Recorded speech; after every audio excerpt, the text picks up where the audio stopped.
Always wanted to get behind the wheel of a Tesla? Well, from high gas prices to wear and tear on your car, you might be considering renting an EV for your summer travel plans. Here at Resla, you're guaranteed a Tesla.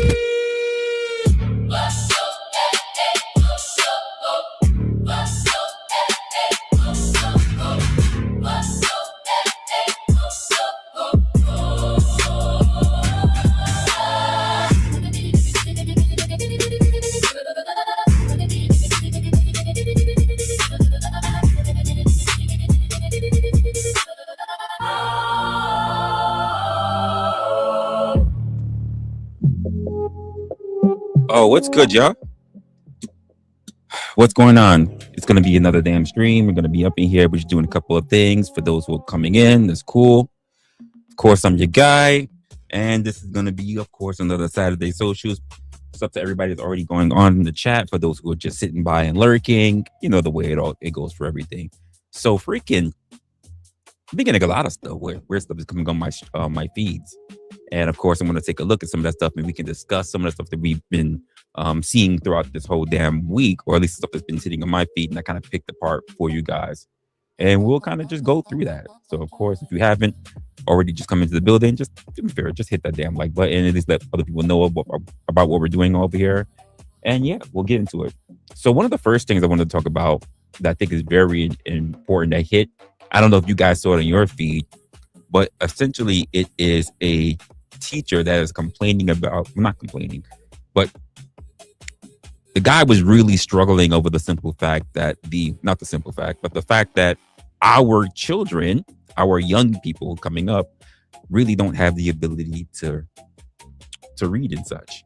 And I found that not interesting, not even disturbing, not even shocking, to be honest with you, but more on the fact of what exactly is there like a conspiracy set up for all this stuff? Like, is it that we're just now put in this position as being a norm for a lot of people that's out here? But you know what? I'll let you guys see it. I'll let you guys see it, and you can be your own judge on this, right? Well, hold on, give me one moment here. I'll let you guys be the judge right here. So here we're going, and what I'm going to do is I'm just going to shut this up real quick for you, so we ain't got to worry about that.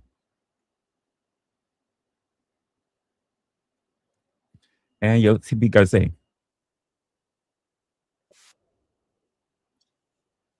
11:30 or something.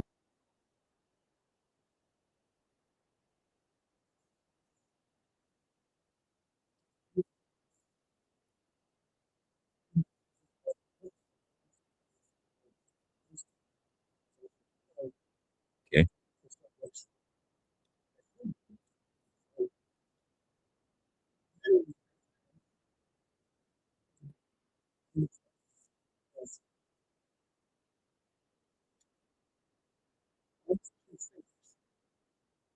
Okay.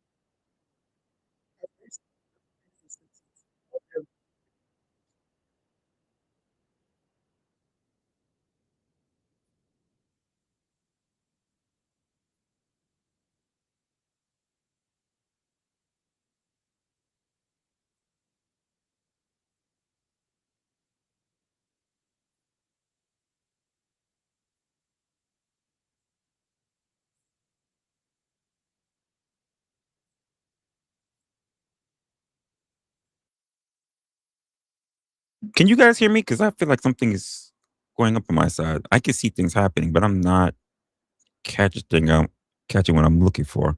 Can you guys hear me? Okay.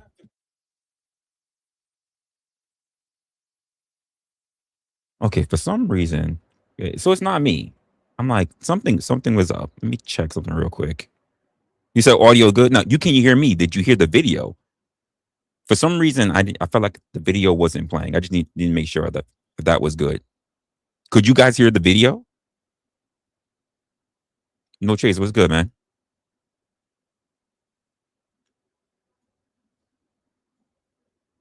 So you just got here. All right, I'm gonna play one more. I'm gonna start it again. Play. Let me know if you can hear that.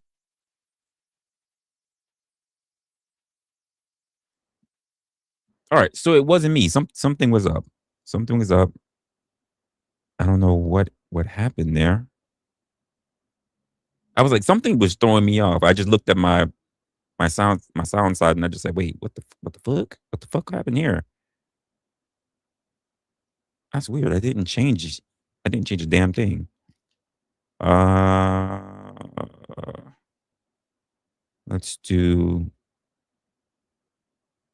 this. Tell me if you guys can hear this.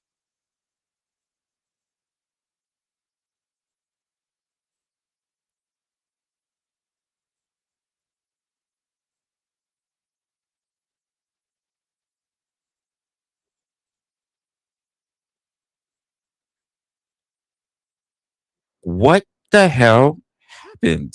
Okay, see, again, when shit just falls apart all last moment, I have no idea what the hell just happened. What the hell? Yes, I'm listening to my feedback on the other side, and for some reason, I'm not getting it. I don't know what happened. I swear, everything was playing properly. I didn't even touch anything since the last time we streamed. Now, all of a sudden, shit is just all wrong. I hate days like this. I hate days like this. Give me a sec here. As far as I can tell you, everything else is playing, but for some reason, I'm not getting something. Hold up. I think I might know the culprit.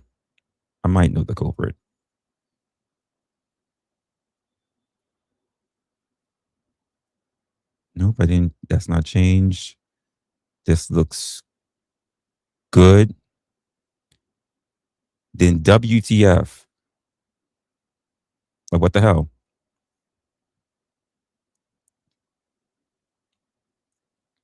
I'm not seeing the reason why this is not working. Everything I can see on my side looks fine now.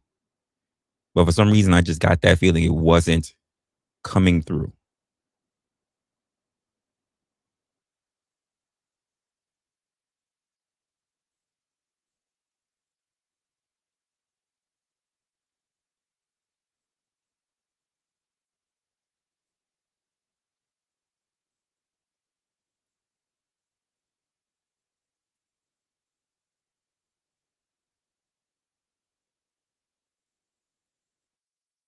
I have no clue what the hell's happening here. All right, I can't believe we're starting out like this. All right, give me a moment.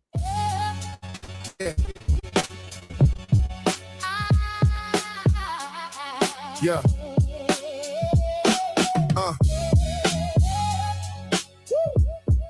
Yeah. Yeah. Yeah. Life and laws, choice and cost. Somebody waking up. Same time, somebody somewhere realizing they gave too much. Yeah, that's how it go. And people swear they didn't know. Like the signs ain't been there the whole time. Just moving slow. Yeah.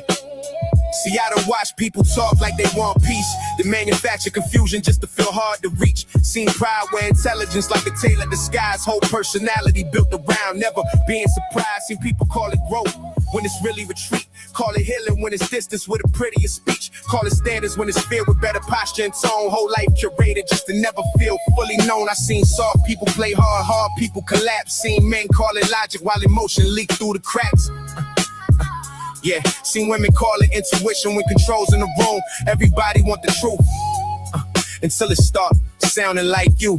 This ain't just talk, it's pattern work, it's pressure red. This what people do when they starving but don't know what they need. It's for the ones at the crossroads, dressed in self-respect, still using other people's eyes to decide what they reflect and what it's like. A bunch of virgins fighting for air, a bunch of I'm fines piled up in a body that's barely there.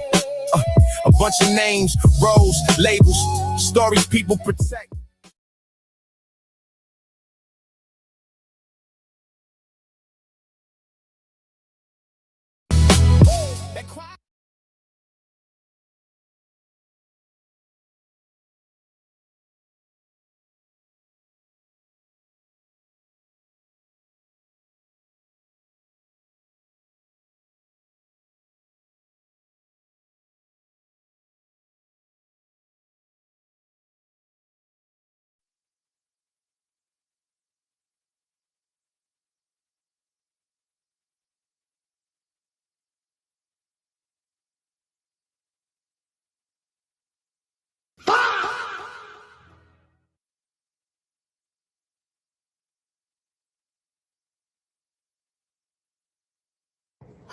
So I am on my lunch break. It is, I don't know, 11:30 or something like that. And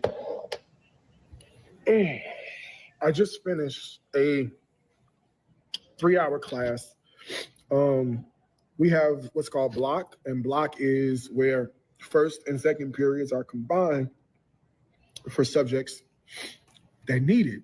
And so I literally broke down in the middle of class because I'm teaching seniors.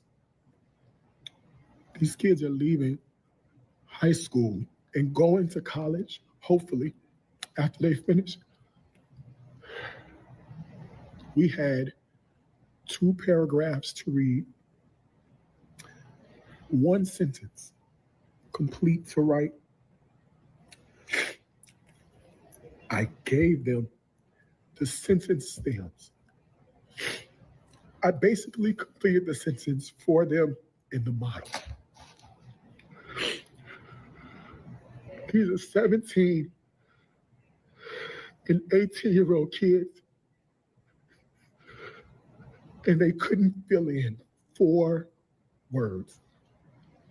4 words. It's a shame. I gave them the scenario. We annotated together. I gave them the answers before we even had the problem.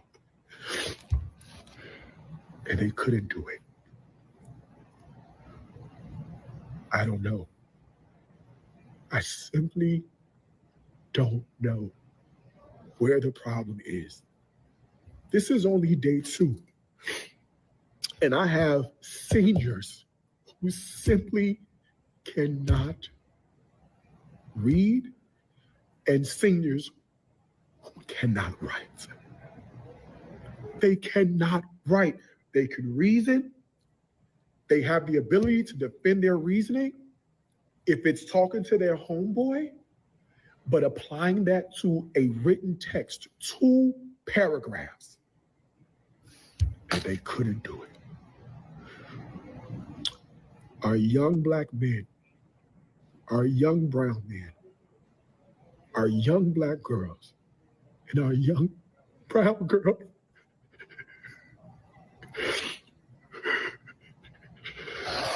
oh, God. Huh. Interesting enough. And this is something I think that we can say that we've seen through the generations, right? I mean, this is something we can say that education has been faltering. I want to say at least for my generation, for sure, as a millennial. It's a shame. It's a shame because when I talk to people who are of older generations, they tell me all the stuff that they got to do.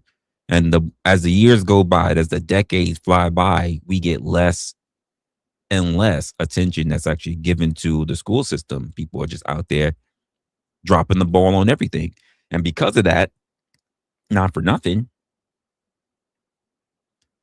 no one's learning shit. I think I saw a teacher say at one point that the principal is the one that told her that she should be able to find all the materials to actually help her students read.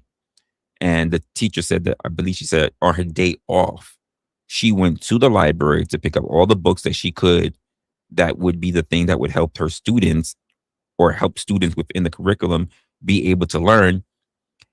And lo and behold, all of those books got banned. And I'm talking about books that were on the high school level, on the high school and the junior high school level. Those books got banned. And what she said was that people are putting forth a curriculum for kids just to learn the very basics, like what words basically, what letters and words basically look like, and just to be able to get by on basic reading. But the idea of picking up a book, the idea of being able to read, to actually enjoy just reading, to pick up a book, to pick up a novel, to pick up smut if you want to, like if you want to do that kind of stuff is not really looked upon. It's not really looked at as something to do, which is part of the thing that this guy is saying. He's like, these kids are able to talk to each other. Because let's be honest, that's easy for the human brain. It absolutely is. Great example right now, right? When I was out learning to learn Japanese, the one thing I could not do was read and write. But I can talk. I can be able to talk to somebody. get directions as long as they can tell me anything. But reading and writing would be atrocious. People can speak all day. I mean, the first thing we learn is how to talk. But it's so sad that we have people that's now getting into their formative years, the years where we're expecting them to be the most productive, to be the most educated in that sense. And people are falling through the cracks. What's good, KM? And there's something to say about that. And it's all over the nation.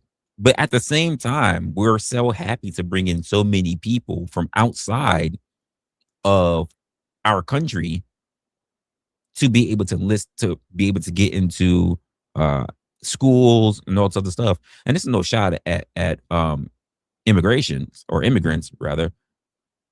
But there's so much work that always had needed to be done for the public education system. And it's just, I thought it was bad for me. It's super bad for them. So imagine what Gen Alpha is going through. What's it going to be for Gen Beta coming through?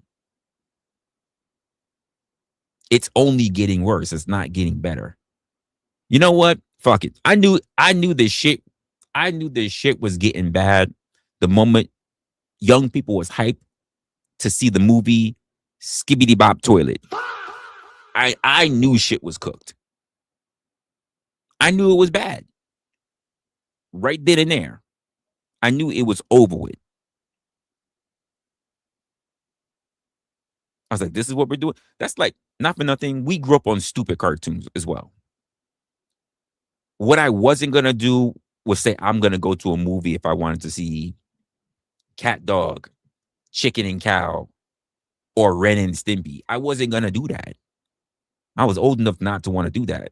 But the idea that I can meet adults who are still hyped and still giggling really hard over Hey Arnold memes.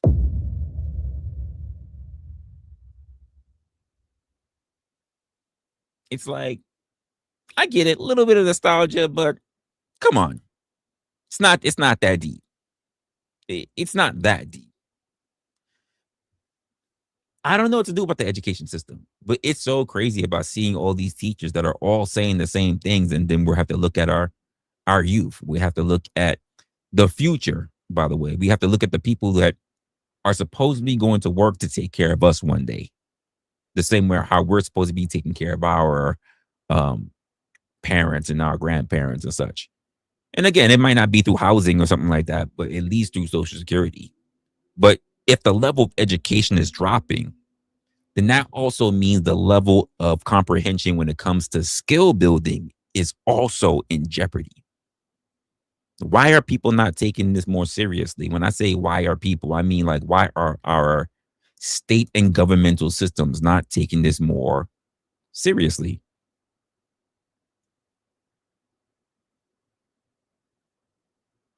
If I need you for an agricultural job and you can tell me what a hoe is for the streets, but you can't tell me what a hoe is in order to dig up some dirt, that's a problem. Never seen that. Never seen the picture of it. Because think about it. If you can't read, you're also not going to be able to identify things in the book without it being a picture. What's going on, Sergio? What's going on? Sergio on the vertical side. Guys, give me your thoughts on this. I know these are my thoughts, but maybe you're a person who's actually coming up through this age. Maybe you are a Gen Z and you don't feel that same way about it. Maybe you think that the education system is good the way it is. Because I can tell you, just looking at the actual stats, and I wish I had them in front of me. That's me not having enough time to prep for the stream because I just walked in the door half an hour ago. But there are so many people who are going to college and they're failing. We have more college dropouts than everything else. And I'm not talking about the whole gender thing, whatever, because I know people like to jump on that because they like to be in those gender war debate shit. But there are people who, men and women, who are dropping out of school because they can't compete. They can't comprehend college level textbooks. They can't get into school. In fact, fuck get into college, they can't do the SATs because the very easy thing that you can do to get some points on your SAT is to write your name. We have students, both men and women, who can tell you what their name is, couldn't spell it. And I don't mean people who are just like motherfuckers name like Glocktavius. Like, I'm not saying that. Simple fucking names. Like, what was the movie? Oh, man, what was the movie? There was a movie a long time ago. It's in my mind now.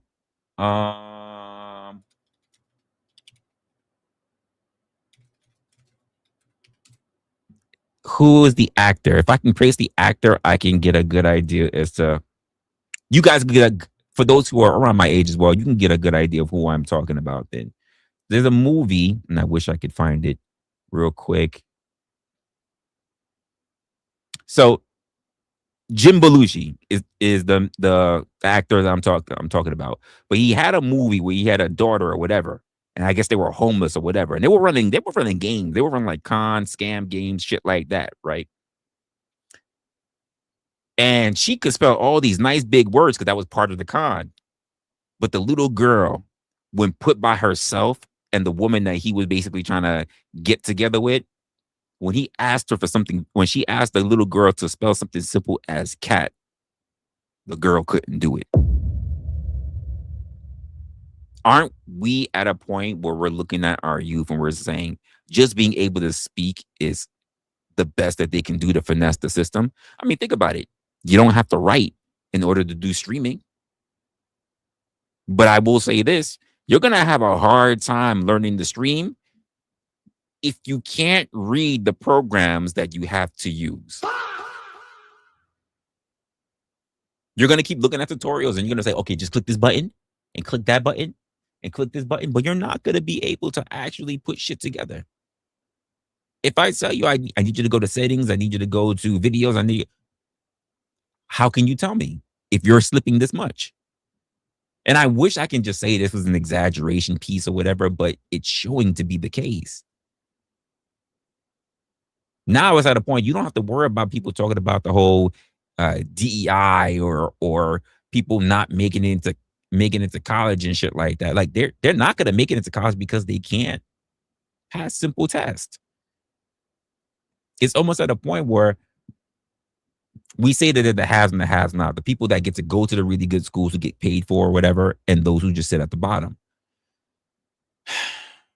And we can't even say it's our teachers anymore. Like only the best teachers are going to the top schools. And that's why the bottom people are the ones being left behind. It's not that anymore. We have good teachers at the local level, but the level of education, the level of commitment given to children is extremely low. What's good, Awan? Awan's in the building. Appreciate you being here, of course. The level of care is really, really small. And I think that's something that a lot of people should take a look at. I gotta get I'm trying to get used to the fact that I'm here on StreamYard. I'm really not on this shit now. As a member, you say, as a matter of fact, our school systems passed the decision to not make kids do homework. I was never really a homework person, but I see your point. To do homework and also a 6-hour school day and no Fridays. I mean, I look at school, and this is just me. Feel free to disagree.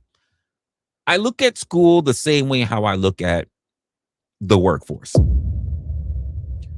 You don't need, unless you're in, let me say this, unless you are an essential worker, the idea of you working 8 hours, 12 hours, 16 hours a day is asinine. One thing if you want to do it because you have that much love for the money, for the love of money, if that's what you want to do. But I think the average person doesn't want to do that. The average person wants to have time to be able to take care of their family, because it's already been shown through studies. You're not more effective with more hours that you have in a day. It's already documented, even with people who are working 8-hour days on a regular time, for only 3, if you're lucky, you find those people for 4 hours that they're actually productive. The other 4 hours is just kind of coasting or on standby in people's minds. They're moving around, but shit's not really getting done.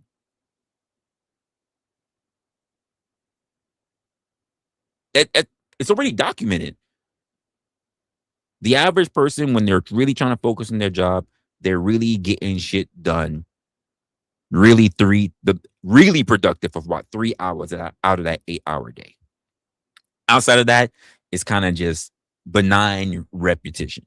It's not thinking about new ways to make their job easier or how they can get a lot of shit done. Because let's be honest, a lot of people also who are working static shift jobs let a lot of shit flow all the way until the end or break shit up to really make it so drawn out, because they also don't want to be given extra work to do.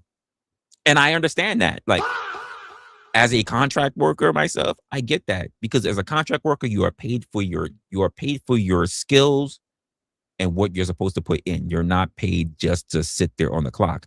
Let's be honest. If I get shit done early as a contract worker, typically,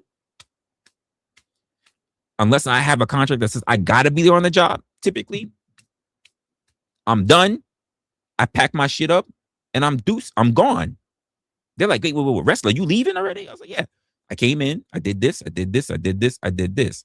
How'd you get that done? Well, I set this up for myself, I set this up for myself, and I set this for myself. Well, what about all these other things? I'm like, that's not what I'm paid for. I'm not saying like, that's not my job type of shit, but it's not what I'm paid for as a contract worker. I'm here on a task-to-task basis. When you're a employee, you sign a contract to say that you have to be there from this time to this time. And if you're smart, if you are intuitive, if you set up practicing things for yourself or set up processes to get your job done early, let's just say you're there for an 8-hour shift and you get the shit done in 3 hours. You're stuck now. You can't just go home. In fact, for being so good at your job, they're going to give you more work. Well, since you're so good at your job, you can help other people. Or since you're so good I got some other work that I think that you can do. You're penalized for being good. You're penalized for being too good. Which also puts you in a mind state of wanting to become lazy because you don't want to be penalized for being good. So therefore, you could be working on new ways to make things easier for your department or for your business or whatever. Or you could have that time to yourself and you could be able to work on other things that are really important, like your family or your friends or your children or a side job or whatever. You can't do it because you have to be there on the clock. In fact, check this out, people, as working professionals, right? Tell me if you've ever been in this situation. I want you to think about it. I want to talk about your life. Have you ever been in this situation as a employee to a business where your time was up? It's time for you to clock the hell out. And whether you go to a time clock or whether you use your phone to punch out or whether you can just leave. And the moment you get ready to do so, some bullshit happens. You have to take care of it. And you're telling your boss or your manager or whatever, like, hey, I gotta go. Like, I'm already off the clock now. And they say, it's okay, we'll pay you extra. And how many of you just said, fuck that? Like, I'm leaving. Or how many of you just said, all right, I guess I'm going to sit here and work till the job gets done. Just for you later on, God forbid if it went overtime. God forbid it went overtime. Where now you have to have a conversation with somebody because now they're saying, oh, why is it you have OT? You don't remember earlier in the week when you told me to oh, you should have found some way to leave earlier during the rest of the week. Or maybe I shouldn't have been asked to stay extra.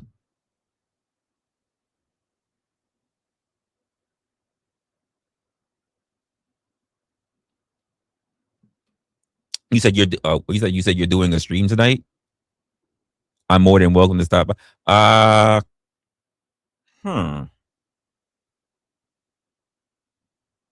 Give me a channel. Write your name for your channel. You know what? What am I talking about? What am I talking about? Is it on your channel, or are you collabing with somebody or something? Is it your channel?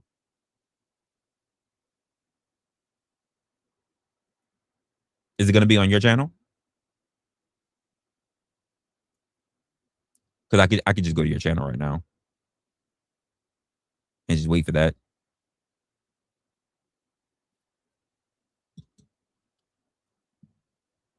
But it's like crazy. Say it's on your channel. Jamie. Okay, all right. So I already got pulled up. So just let me know what time you're going to be live or whatever, and then I'll check it out for sure.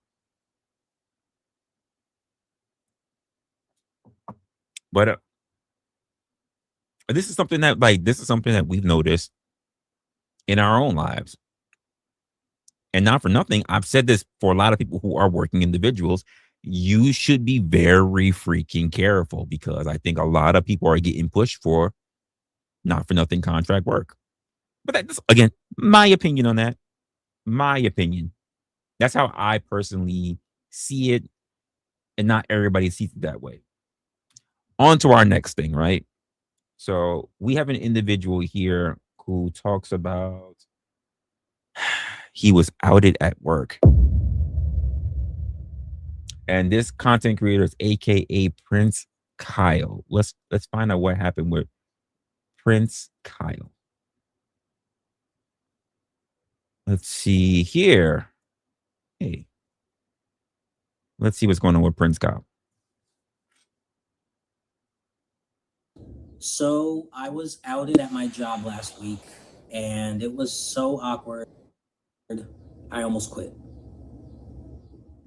In order for you guys to understand why it was so awkward, okay, I'm going to tell you the timeline of everything that kind of went down, and you'll get a better understanding as to why I felt the way I did in that moment. First, so we're all on the same page, if you're new to this channel, I am transgender, female to male, and I live my life stealth. I don't really tell anyone in my day-to-day life that I'm transgender, because I don't feel like there's a need to. But okay, that was short-lived at this job. Let's just hop right into it. First, say hi to SpongeBob. Okay, so I'm gonna ask you guys the questions real quick. How do you think Kyle was outed? I don't think that it just happens, because he said he was stealth. So how do you think Kyle became outed if it wasn't by his own doing? I want some thoughts from you guys real quick. How do you think it happened? You can also do wrong answers. Like, I know some of you guys are fiending for that. But just give me your thoughts. I thought he was going to talk about getting outed at work for being gay, not for being trans. Wasn't performing his job. Not where I'm leaning, but okay. Well, like not what I'm thinking. Not what I'm thinking, Mama. I'm thinking they were low key. I don't know how long they were at their job, but I'm thinking they did their job. Anyone else got any thoughts? You said, well, I'm thinking they got comfortable. What you said, KM? You said got caught squatting and peeing. What? Damn.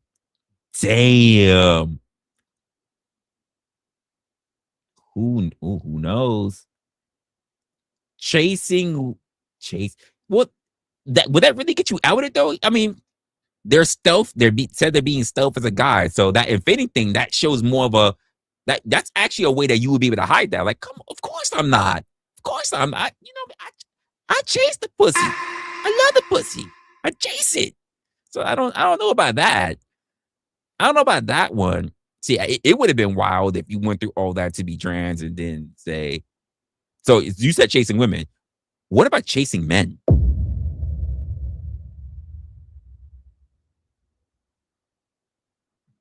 What about chasing men? That could have been one.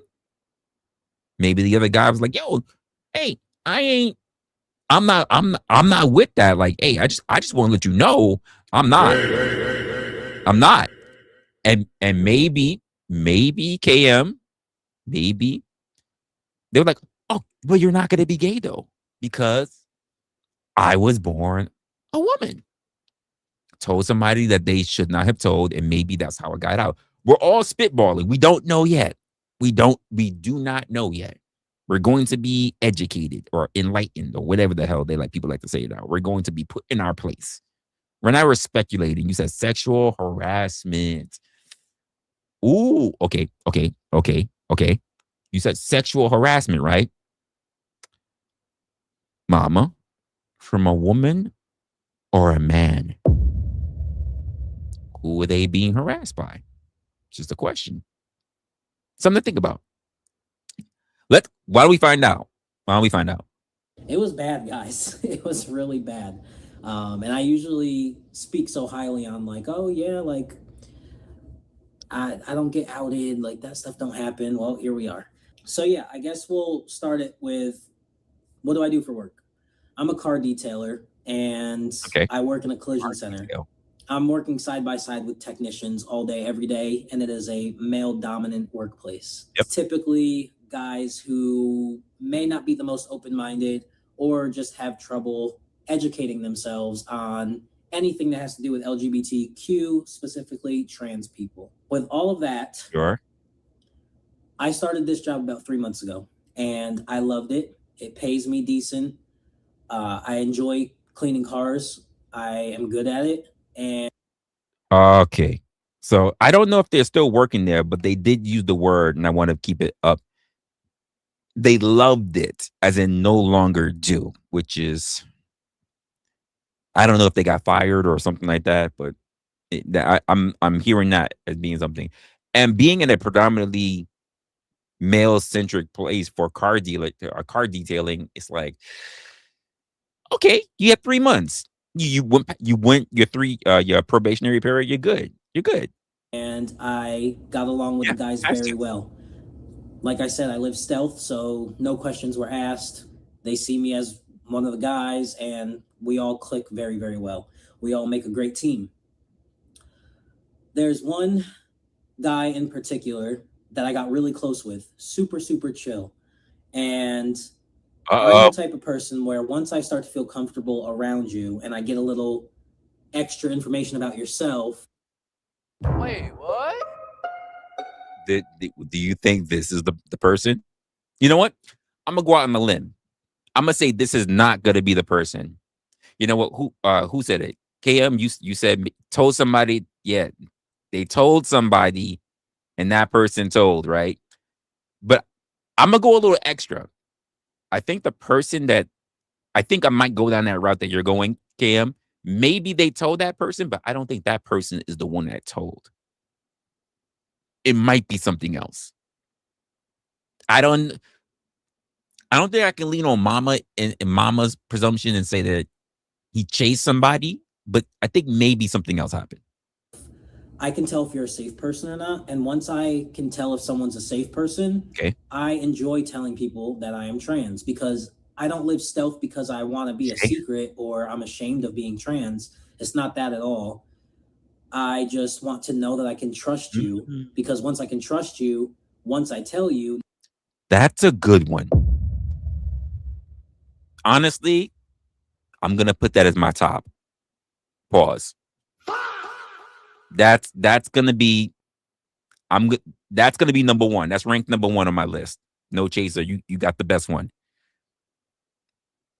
I think I'm going to put that as number one on my list.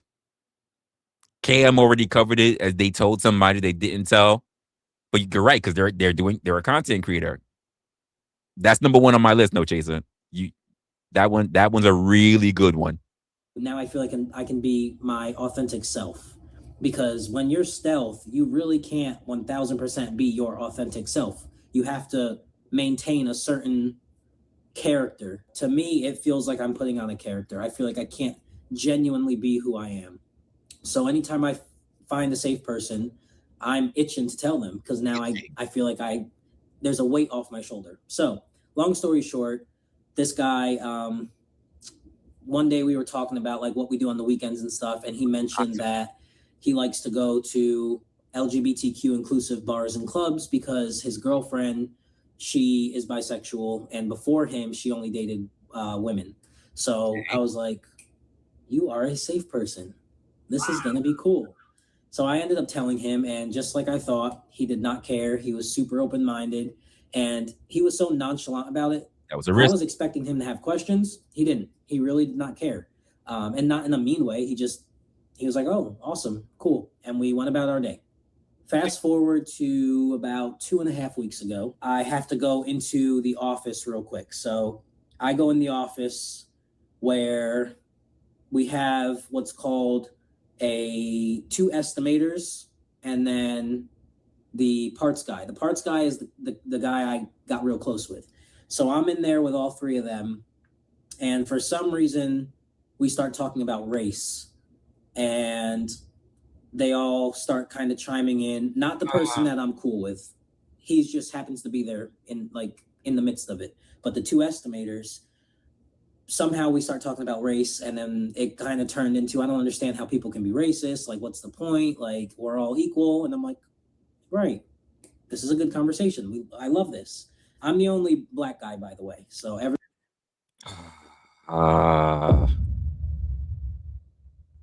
they want to have this conversation and you're the only black person. You know what? No, I'm going to give it grace. I'm not going to say anything. I'm going to give it grace. Let's listen. Everyone else that I work with is white. So I'm like, all right, this is an okay conversation. So we're all just talking, and then the one estimator goes, yeah, my girlfriend's father is extremely racist. Oh, and I'm like, all right, here we go. It's starting to take a turn, but I'll listen anyway. And he goes on to say, yeah, like he just has no filter. One day we went out to dinner, and there was a trans.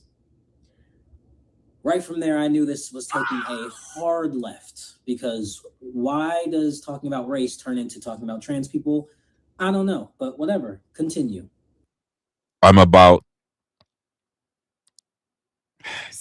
You say crackers. That's wild. I think I know. You know what? I think I know where this might go. No, Chase, I'm gonna still hold on to your top ones, the social media. I think that might be it.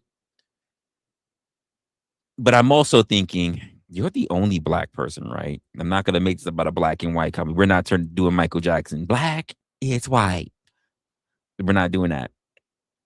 Here's my thought. You're going to be more offended of them talking about trans people than you were being uncomfortable with the fact that they could have been talking about race when it comes to black people. You care more about being trans than you would about being black and hearing racist shit. That's what I'm thinking. Could be wrong. Spitballing right now. Spitballing. And he goes on to say, yeah, my father-in-law has no filter. We went to the restaurant and the waitress was a trans. And he went on to say it was a trans man, but he had it backwards, as anyone does who's not educated on trans people. It was someone who was biologically male, transitioned to female. And he said that, I'm not even going to say what he said because it doesn't need to be said, but he said something ignorant that his father-in-law said, and it just became a comedy show at that point about trans people. And again, the guy I'm cool with, he was not involved. He was just sitting there very uncomfortably. Why would because he knew I was in there with him. He knows you're a secret. Like, why would he Why would he chime in? He knows your secret. You think he's trying to get it? You think he's trying to get that HR call? Like, what? You think he's trying to get the HR call after you just freshly told him that you were trans? Like, he's not stepping into that landmine. He knows better. The fuck? And the two estimators are just going back and forth about trans people. Just going in, like, and I'm just like, in my head, damn. I've had a couple moments like this before. And some of y'all are probably like, well, what'd you do? Did you stop it? Did you like yell at them? Did you tell? And I've had a couple incidences like this where it's like, okay, I have a couple options. I can shut this shit down right now and cuss these people out. I can out myself and make them feel really, really stupid. Or I can just go tell after. That would not. And that's what I decided to do, because I was not, it really caught me off guard. I'm not going to lie. It caught me off guard when we were talking about how we don't understand how people can be racist. Okay. And then here goes the contradiction. Let's be transphobic instead. All right, folks. And let's have the conversation about that real quick. I'm gonna add a little extra into it. I want to make sure we have this conversation. Do you think he should have been willing to go shut it down as being the only black person there when a conversation was about race? A bunch of I'm a quote KM crackers. Like, do you think that was the case? Like, he should have shut it down then? I'm not even saying shutting it down means you got to cuss motherfuckers out. But do you think the conversation should have been shut down then? Or do you believe the conversation should have waited after? Because this thing, they don't know whether it was going to go approximate racism, whatever. But he was going to let that shit rock. And to keep in mind, he said, oh, here we go. And he's kind of been in situations like this before, be it the trans route or the racial route. What's good? Welcome aboard. And yeah, where should the line have been drawn? Because keep in mind, he's both black and trans. Is it okay to let one thing slip by when you're the only person there, and then you can only address the other thing? Like, where is the line in that?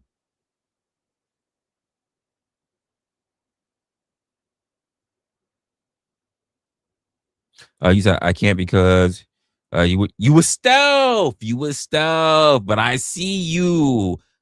I get that.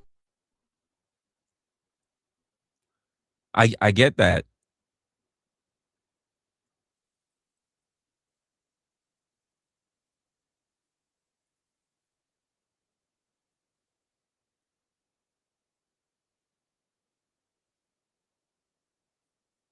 Oh shit.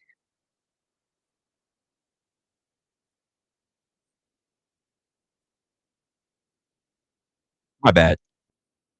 Should I just out myself? Should I tell them? And he was like, that's up to you if you want to. And I was like, no, I probably shouldn't. And I'm confused. So I just got caught real off guard. And so I waited. And then after they were done, I walked out and I texted the guy that I was friends with and said, yo, come here real quick. So he came out and he was like, bro, I did not know what to do. That was really, really awkward. And I was like, I know.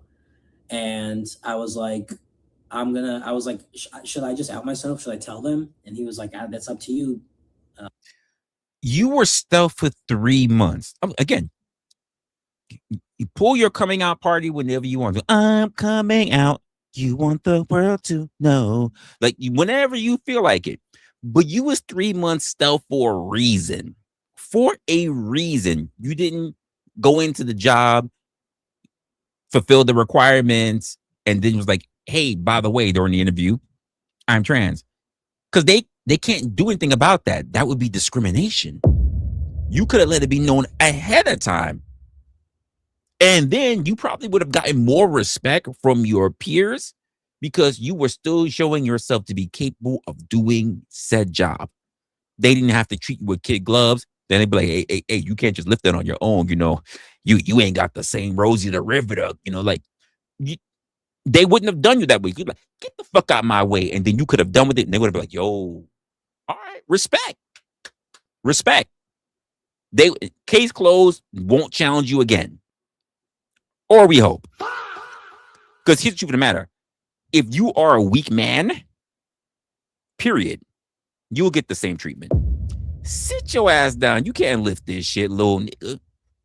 You'll get that same treatment. So don't think that because you're trans, it's going to be that difference. But the fact that you were stealth for 3 months, and now when this incident happens, now you feel the need to let it be known that they're in their folly. But again, the conversation now is that they're in their folly about them being trans, but not in the folly of the fact that they even may have brought in an uncomfortable conversation with you about race. Which one do you hold to be more important? Your trans identity or your racial identity?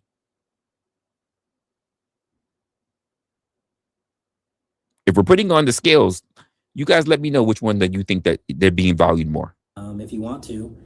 And I was like, no, I probably shouldn't. Because like I said, I work in a collision center with technicians, male dominant workplace. Mind you, when I'm not cleaning cars, I clean up the bathrooms and stuff. So I'm in and out of the men's bathroom. And I'm like, it probably wouldn't be smart to do that because I do a lot of things that have to do with like going in the men's room and stuff. So I pulled my manager to the side later, and I guess my friend did too. And we let her know, and she told me, well, what would you like me to do about it? And I said, honestly, let's make them take like a discrimination course, clearly. First of all, you don't think on the rise of Me Too and LGBTQ rights, you don't think that they haven't already taken trainings? First of all, it was mandatory across the country that all businesses had to do so. So they've already taken trainings. Keep in mind, they didn't need to take a training prior to you wanting to come out. I'm wondering what was the thought process that happened with your manager. Like, it threw them off, and then they are in a very uncomfortable position. Like, oh shit, I didn't know. Like, I can't say nothing wrong. What would you like me to do? Well, I think maybe they should take a course, to set them straight, like they can't be talking like this in front of people. And it's like, okay, of course they're gonna do their deconstruction. They're gonna do their why am I faltering on this? It's a tech thing that we talk about all the time. Anyway, they're gonna roll back their investigation to figure out who was in the room, who might have done said. We're like, come on. They're gonna figure out it's either you or the other guy that works there. And they're probably thinking like, damn, I don't think we said anything racist, but then all of a sudden we have to take what? A sensitivity test? To what exactly? To racism? I don't think we were being racist. We were talking about for trans stuff? Like, okay, sure. Because I'm pretty sure that manager did not disclose the fact that Kyle is trans. They need to be reminded that, like, hey, this is not tolerated in the workplace. You would think they would know. That's my problem. The trans talk was not tolerated in the workplace, but the talk about race was. Okay. Oh, because mind you, these guys are older than me, but no. So I said, yeah, we can handle it that way. There's no need to out myself. There's no need to yell at them individually and tell them that I told on them. Let's just have them do the discrimination course and go from there. And that was the end of that. So I was chilling. I was like, all right, this is good. This is good. I even made a TikTok making fun of the situation. Like, haha, y'all got to go through a discrimination course. Oh no. You fucked up there. That right there, that was a no. For those who believe in karma, do you believe this person just did the right thing? They made a whole TikTok. They made you have to go to training. You just fucked yourself up. at the big age of 40 something. How do you feel? But then as I'm thinking everything blew over, fast forward to last week. I think he's right. I don't know why I didn't expect this to happen eventually. I mean, I kind of did. Anytime I start a job, I just assume at some point someone is going to find out, because I have a social media platform. But I've been on social media for 10 years talking about my transition, and no chaser. Called it out ahead of time. No chaser's right. He wins. He wins it. He's right. He got it. Never have I run into issues. But here we are. So last week, what happened was I was cleaning a car, minding my business, having a good time, had my headphones in, life's good, and I get a text. And it's from my coworker that I'm friends with. And he said, "Code red, bro. Code red." And at first I'm like, code red, what? I got to clean a real dirty car? Like what? And then my mind kind of traveled more, and I'm like, oh shit, what happened? And he was like, bro, code red. They know. Yep. And I'm like, they know what? And he goes and tells me, I'm not going to say the name. I'm just going to call him Jimmy for now. Jimmy knows. And now he's telling everyone. How? And I'm like, how does Jimmy know? Mm-hmm. And he said Jimmy was going to the bathroom and he was scrolling on Facebook and he saw a video of you. It was a news video, like a news article video on Facebook of me as a... One more time for no chaser. He got that. He got it. Very, very good guess, my guy. Very good guess. Child versus me now. And it had a description of my whole story. Someone wrote a story and made a video of it and put it on Facebook, because I have not done any interviews in over a year. I haven't had any recent things where I could be like, oh, makes sense. I just did a podcast or I just did an interview. No, I have not done any type of podcast, interview, anything in over a year. So this just must have been something that I've done years ago, and then a Facebook page. I thought you were gonna say 4 or 5 years. Just a year? That's still fresh. You could have 5, 6, 8 years ago. Just a year is really fucking fresh. What? Made a story about me. So he said, yeah, he saw that video and he watched the whole thing and he knows. And he went around and told each and every single technician. And at that point, my heart hit my ass. And normally I don't care. I genuinely don't care. If I get outed, I'm usually super oh, okay, whatever, cool, great. But when it's in the workplace, it just brings on an extra layer of awkward. And then not only that, but I was just in the crossfire of that transphobia, not even a week and a half prior to that. And that's what made it 10 times more awkward, because I was just in a room with 2 guys going in on trans people, calling us its, calling us all types of things. And now one of my videos is out and they're passing it around like candy. Yeah. Like candy is crazy. So the way where I work, there's the main garage where all the technicians work, and it's in the main building. And then I have my own little garage that's detached from the main building. So I'm in my own little cubicle in a sense. You know what, KM, you're right. I forgot that I even said that. Because I've been affected by this as well. You're absolutely right. I did talk about social media affect the workplace. I totally forgot about it. I absolutely did forget about it. What you said as well, you said that's the thing when I'm in the workplace, I don't need to know your background. I just need to know if you... I agree. Can you do this? Are you able to take care of your portion? I don't want to be the one to have to clean up after you. I agree.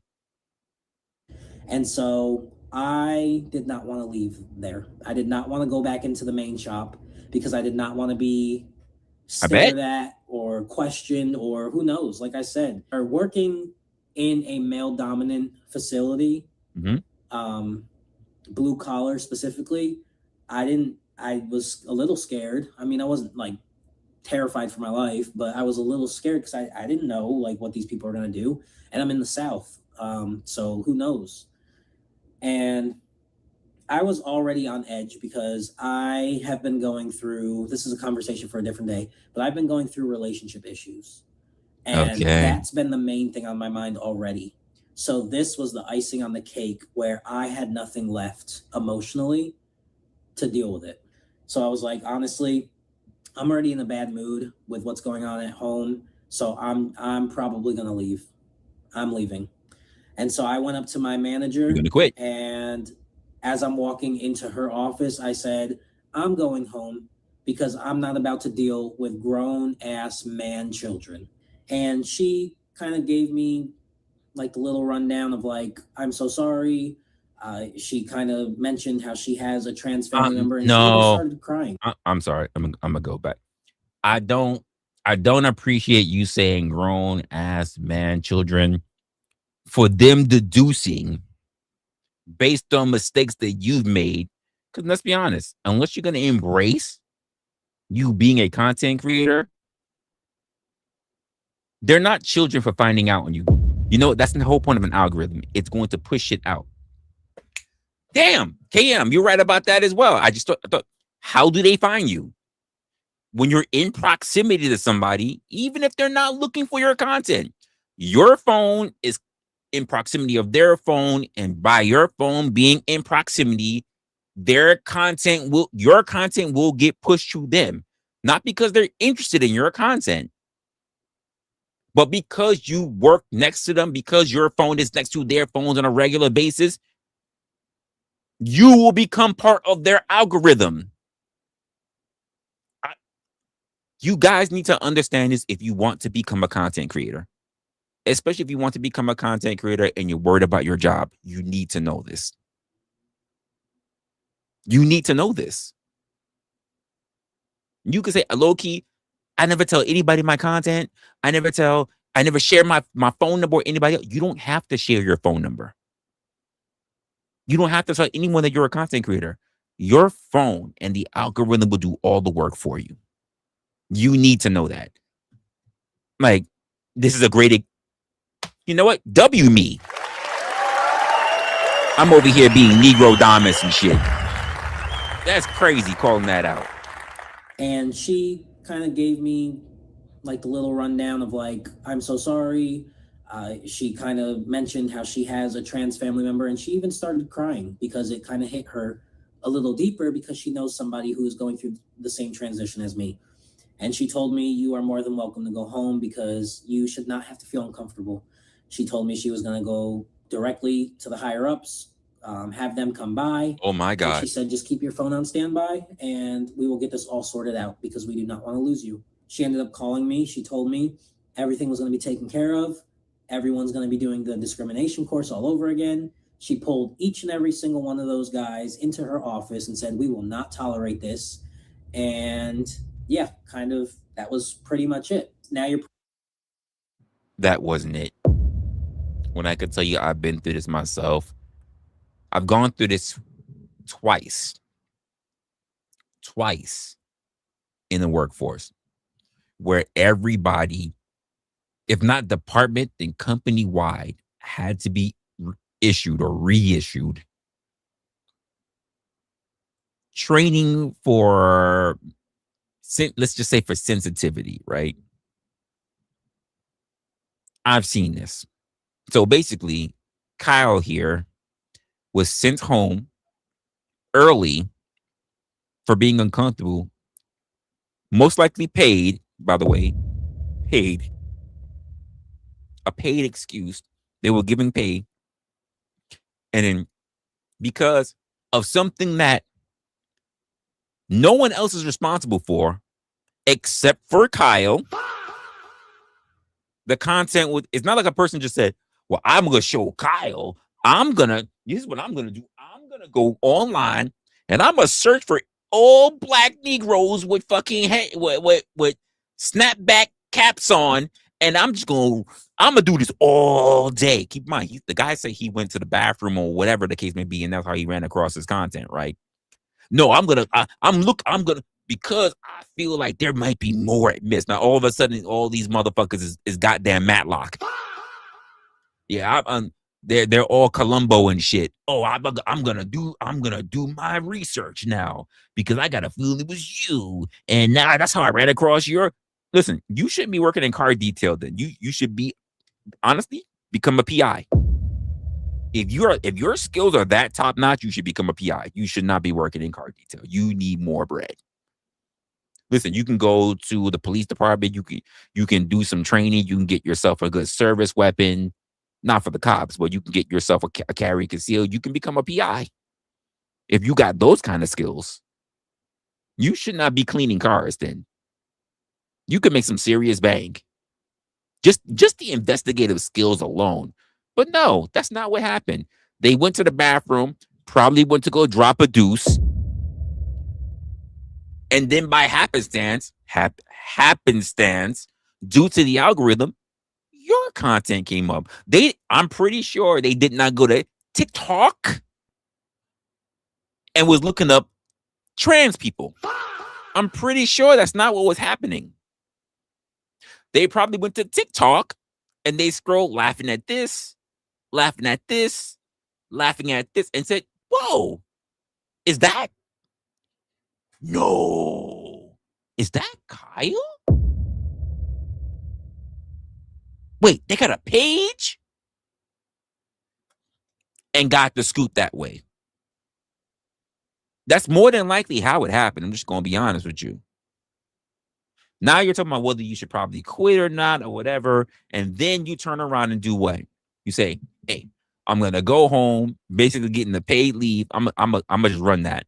You got a paid leave going home and your manager's walking on eggshells because, and they're like, yeah, I absolutely understand how you feel because I got a baby daddy step niece's nephew, former nephew that's trans, like, and I understand exactly how you feel. Like, and now you think things are going to be great when you walk back into the workforce the next day because everybody's going to have to take this retraining because the issue is so severe, you know.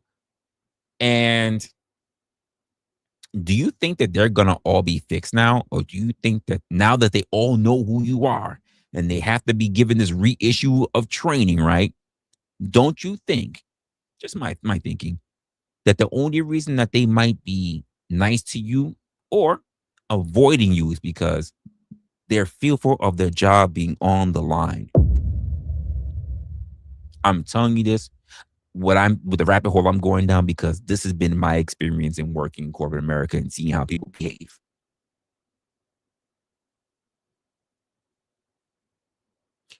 Don turned around and dropped the 2 jewels. Appreciate you on the silver star. Appreciate you, my guy. Thank you for that. You said workday is going to be crazy for him. I agree. I think that's just going to be wild. Let's continue it. We're almost there. Probably wondering, all right, so what did you end up doing? Well, if you made it this far in the video, I am about to tell you. I ended up going back to work the next day because I cooled down. I was fine again. It is what it is. Sure. And honestly, the turnout was better than I thought. Oh, here we go. I will keep in mind that they're afraid. Some of their reactions that next day were probably because they... I'm going to call this out right now. No chaser. I'm about to make a prediction. Any bet Kyle's about to say, they're all going to be like, I didn't know. Oh my gosh. If I had known, I would have never said shit like that in the break room. A conversation among, among guys, you included as well. All of us guys. And now that I know, I am so wrong for not knowing. I was highly insensitive for not knowing because you was on the low, by the way. And now that I know, in order to make sure I don't make mistakes in the future, so I don't lose my job. If I have any questions, like, could you just like educate me on your people? Like they're a whole new fucking species or a whole new ethnicity on your people.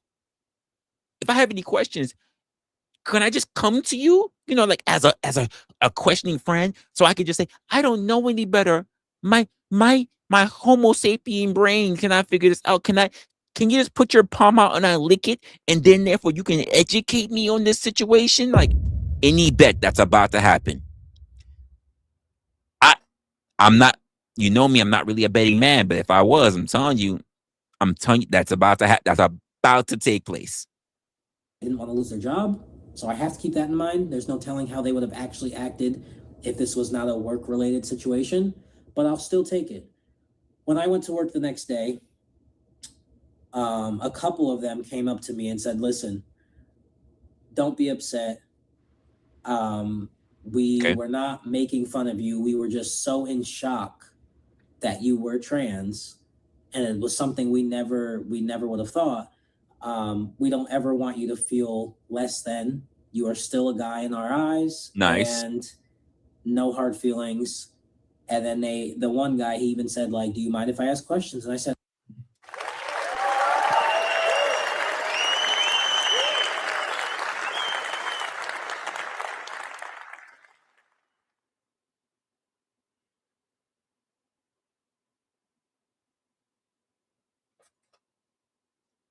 what did I say?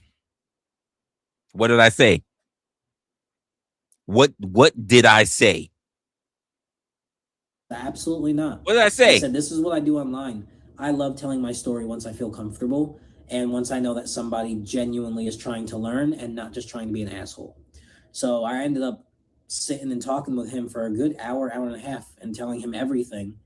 And one by one, they each kind of started coming to me and being more respectful. And the one guy, Okay. So Anthony, you said they did this to me, and I can't describe how it felt. It was like I couldn't even move. I was frozen. It felt like something very important came out of me. Pause, by the way. Something came out of me. I felt, I'm gonna say felt hopeless. Now I hope we can move on. I get that. I've had people, after being socially reprimanded, have come to me and say, Resla, can I talk to you real quick? And I'm going, sure. And they're like, I just need to really get some shit off my chest. And I go, I understand what you just went through some training. Is this a personal conversation or is this a private conversation? Because people know me a little bit more differently. And they go, I'm not gonna lie, how I'm feeling is very personal. I'm like, then you're gonna do me a favor. This is what you're gonna do. I leave at, I say if I leave at 4 o'clock, I'm leaving at 4 o'clock. What time are you leaving? He's like, I leave at 3:30. If you can wait a half hour, go to the bathroom, go hang out, go smoke a cigarette, go do whatever you're gonna do. The bar's down the street. After 4, you and I, we can go grab a drink and you can air everything out to me. Once I'm off the clock, we can talk about whatever you want to talk about. And it's strictly on personal shit. Because if you want to talk to me professionally, I'm going to be like, okay, let's go one of these private interview rooms.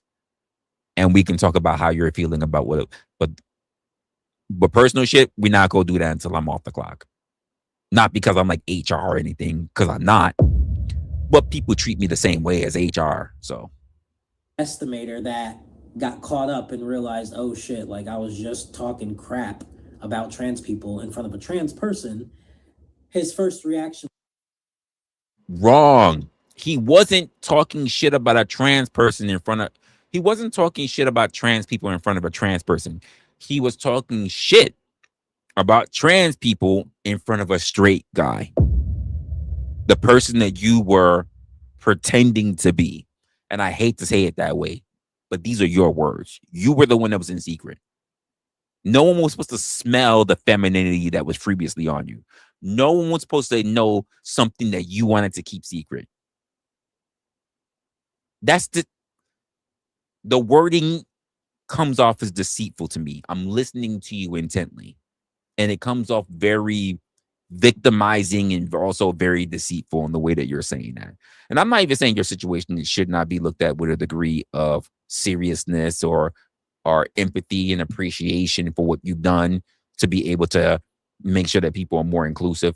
But I can almost say this as a guy, as any of us guys working in the workforce, we're not all very professional. Whether it's on a lunch break or whether it's just a group of guys, I'll tell you this from corporate to blue collar to being in production on the low end and even on the high end. Girls are going to be girls, because I've seen y'all ladies as nurses say a bunch of shit. Y'all ladies as teachers say a bunch of shit. And I've even had you ladies as fucking early attorneys say this shit. Y'all say crazy shit too on jobs. We all have gone through this. There are people who have strictly friendships, not real screwing around with each other, but friendships, just flirting with each other on the job. You decided to not disclose anything, and now you want to, I'm going to be honest with you, Kyle, you want to penalize everybody for something that you decided to disclose.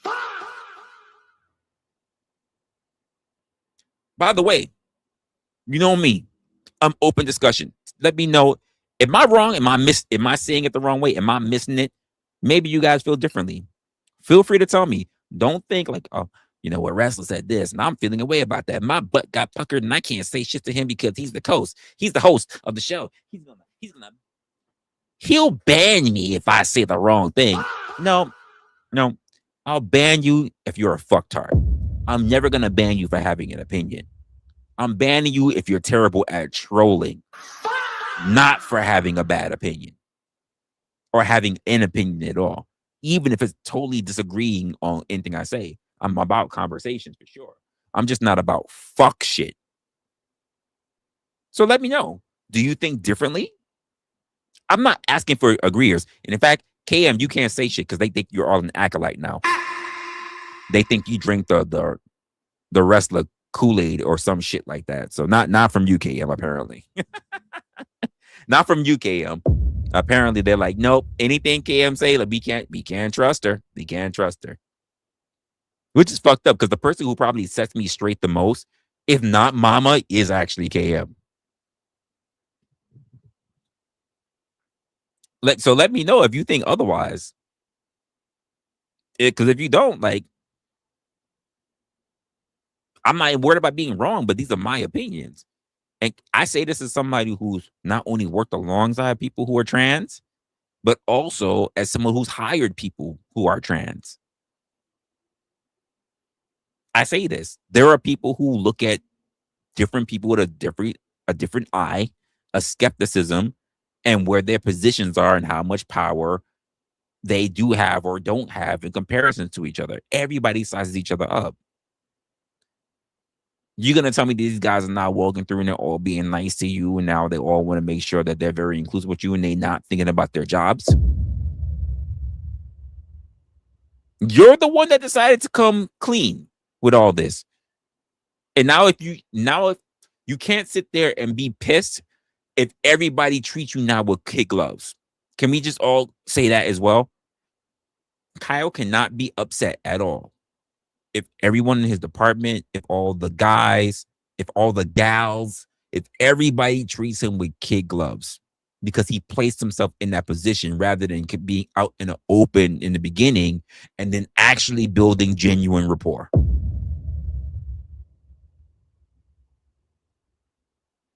Plain and simple. Well, I didn't know. Bruh. Because that's not the whole point. The whole point what was the point then? Not to know. The whole point of me transitioning is so you don't know. So why you told?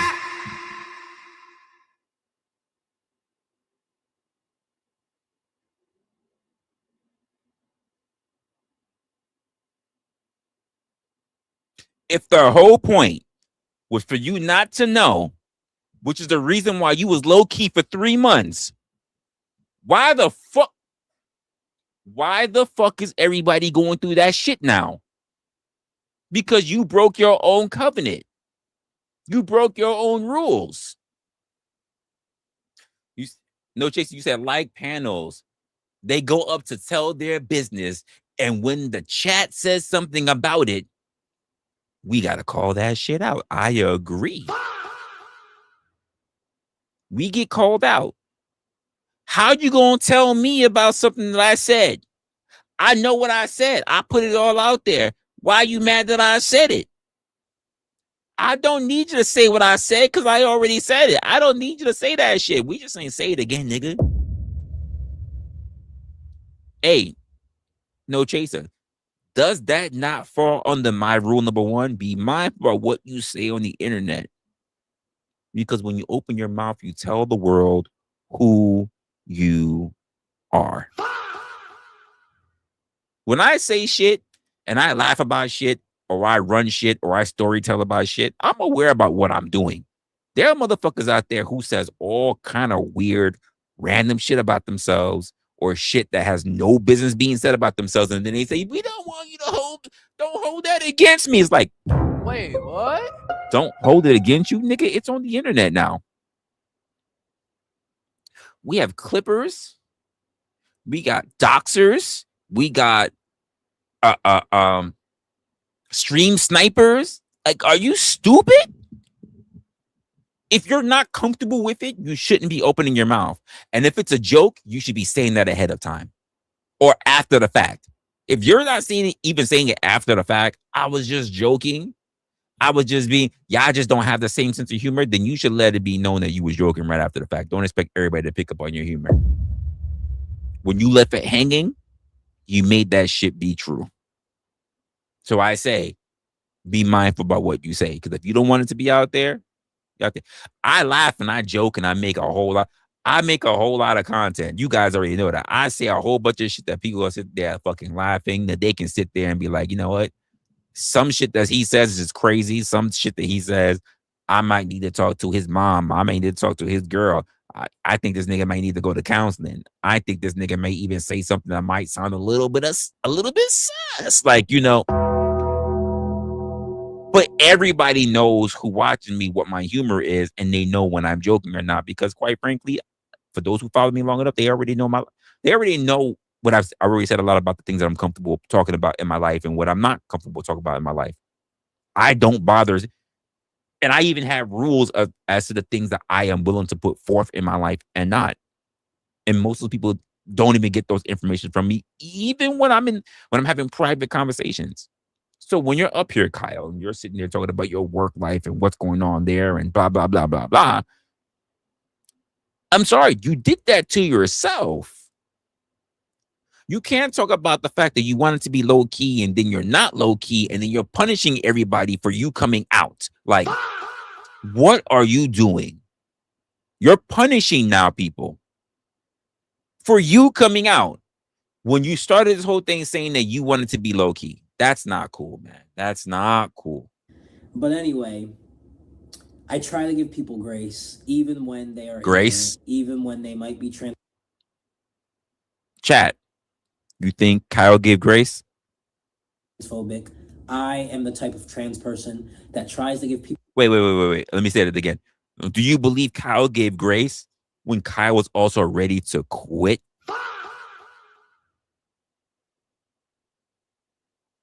Kyle went home. Kyle called them 40-year-old grown 12-year-old children. Like, do you believe that Kyle gave them grace? Is that what took place, Kyle? To me, no. I didn't see grace.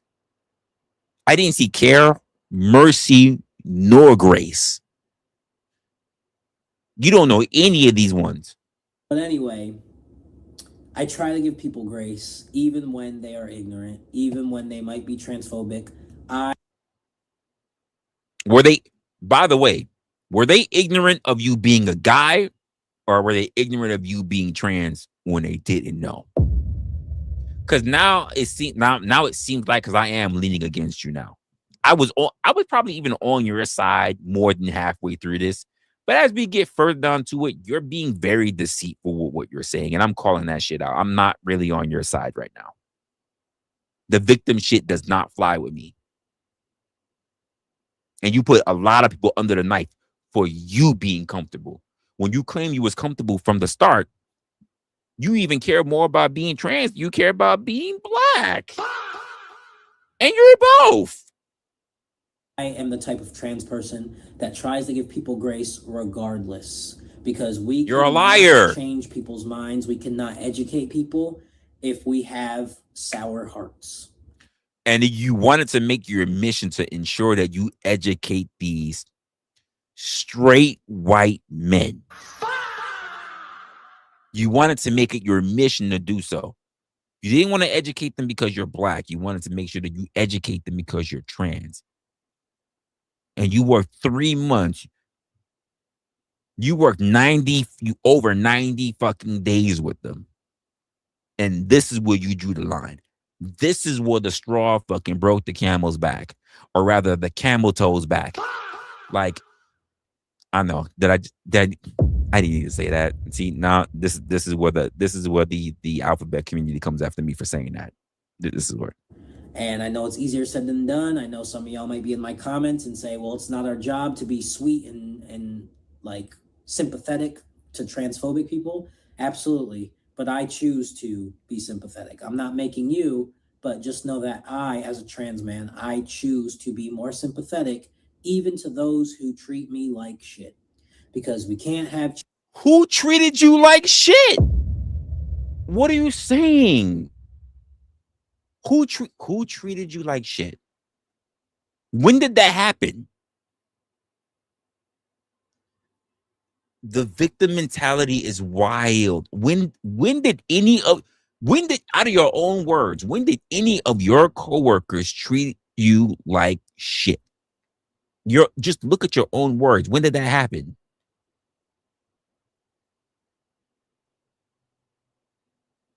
In your own words, when did that happen? When did your coworkers treat you like shit?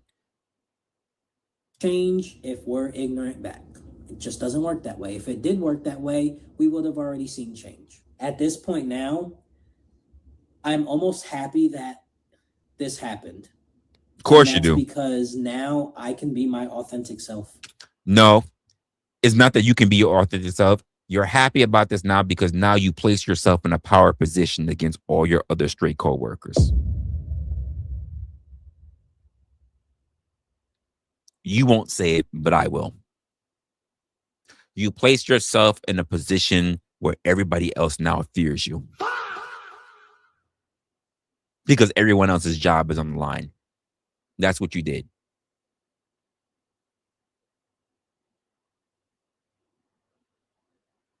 You came in like a mole, like a double agent, and then you did turncoat on them. You turncoat. Now they know that they're dealing with a spy.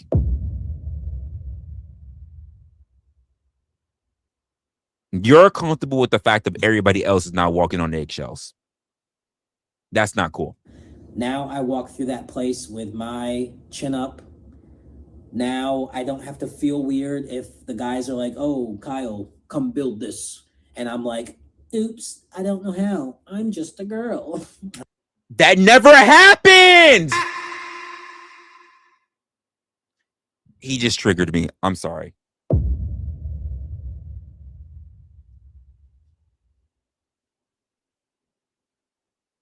Fucking triggered.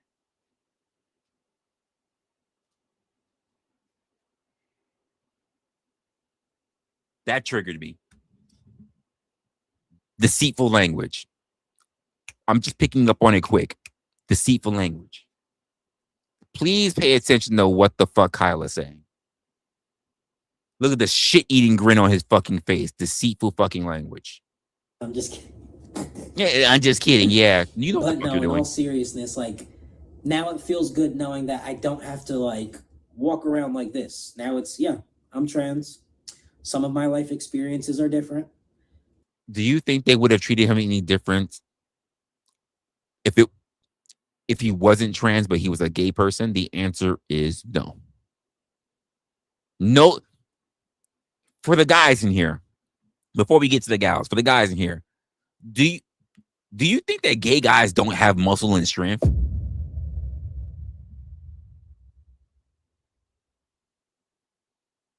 I've seen gay guys that I work with on jobs that can lift way more than I have. And in fact, I think there are gay guys that they go after guys who are muscular, whatever other gay guys, and they say, what's the term? There are guys who work on specific muscles in the gay community. I don't know what those muscles are, but there are guys who work on specific muscles in the gay community, and it's called getting gay fit.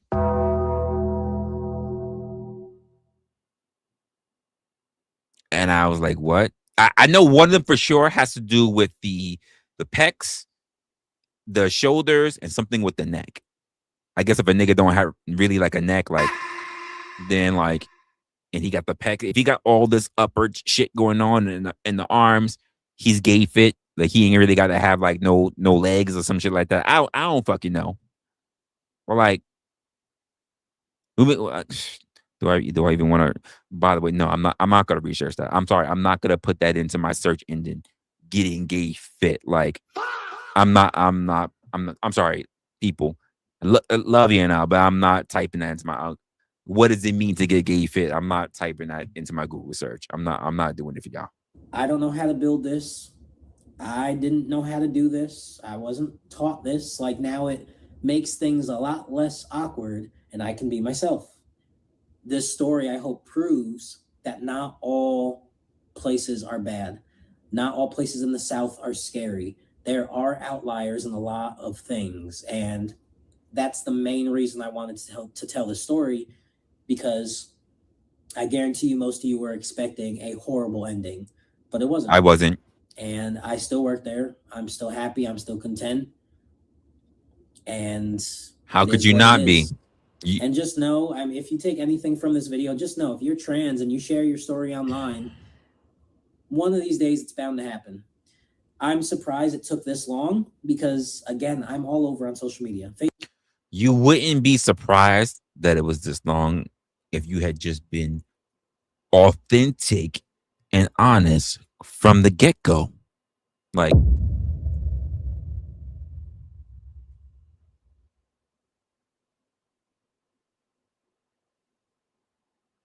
I do not appreciate that. I don't appreciate that. Or as KM was saying, can't unhear shit after you see how bad faith some can be. And I agree. I do, in fact, agree. Oh my gosh. Speaking of unhearing stuff, right?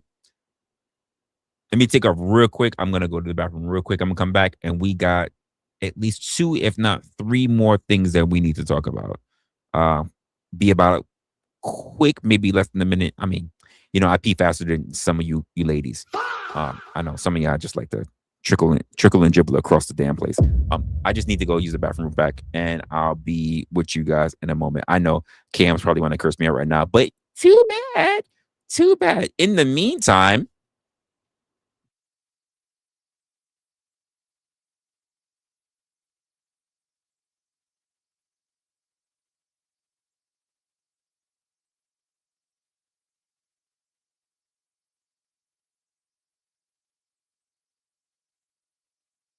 got calm, a collection shaped by experience, touched by life, and previously owned by somebody you will never meet. You don't choose used gay condoms. Used gay condoms choose you. Passion, mystery, latex, history. Each piece tells a story. We don't know what that story is, and perhaps that's the beauty of it. Discover our exclusive collections, classic, reserve, vintage, and clearance. For those who believe luxury shouldn't always arrive unused. UsedGayCondoms.com. Because anybody can buy new, But you are not anybody. You are different, possibly concerning, but different. UsedGayCondoms.com. Previously experienced, unnecessarily elegant, unforgettable, for all the wrong reasons. UsedGayCondoms.com. Wear the memory. Actually, don't wear it. UsedGayCondoms.com is a parody business and does not sell used condoms. Please do not wear, reuse, collect, gift, fragrance, display, frame, or describe used condoms as vintage. Some things do not become more valuable with age.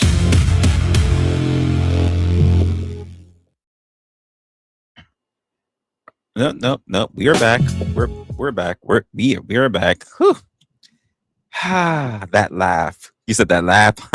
Well, it is what it is. It is what it is.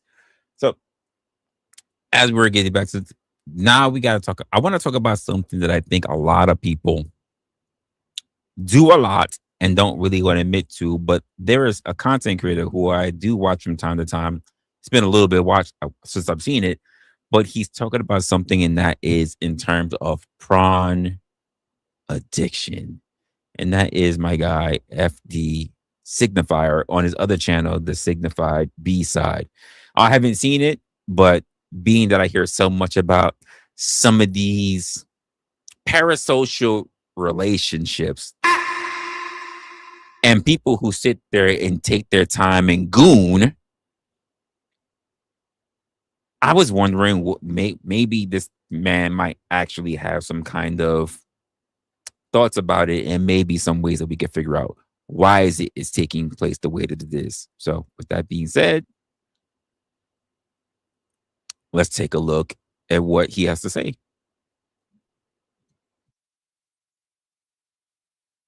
All right, welcome back to Goon World. I'm FD Signifier. Goon in our World? last episode, we gave a baseline engagement and exploration of the origins of pornography and sex work in the West, or at least in America. And today we're going to start to engage with the results of what that history brought to us today. I'm going to start with an article that helped inspire this series. The Goon An article Squad on is crazy. gooning in Harper's Magazine that starts out with the horrifyingly and darkly humorous story of Nautica Malone, aka the Goonicide. The Goonicide is crazy. Yeah. Sir, you need to leave. Unacceptable. Unacceptable. Police say a man took his own after getting caught committing a sex crime in the drive-through of a coffee shop. Say his name! Whoa! Say his name! Nautica's death is bigger than 9/11. This was a recurring incident that all the girls were aware of. You go Batman. Nautica was a young father who committed suicide after being filmed in what amounts to an attempted sexual assault when he drove through a Bikini Beans cafe while masturbating and was caught on camera. Maybe it was something. Hey, yo. Wow. I look at content creators on a lot of different platforms. I don't know who this guy is. What's his name? The Goon Lord, Goon Squad. Okay, 118. What's his name? What is his name again?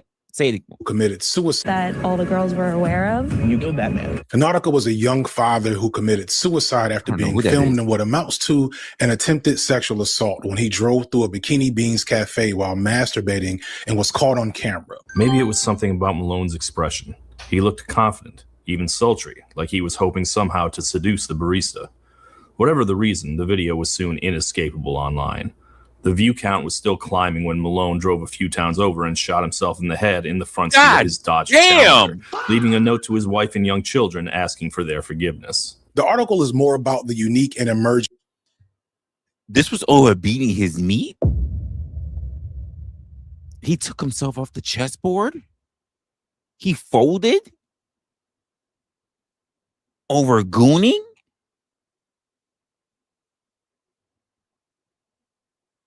I'm speechless. What? Why does the Goon Squad have the fucking sock?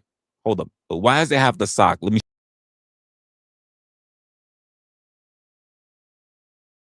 Why is the sock over the fucking monitor? Oh my goodness.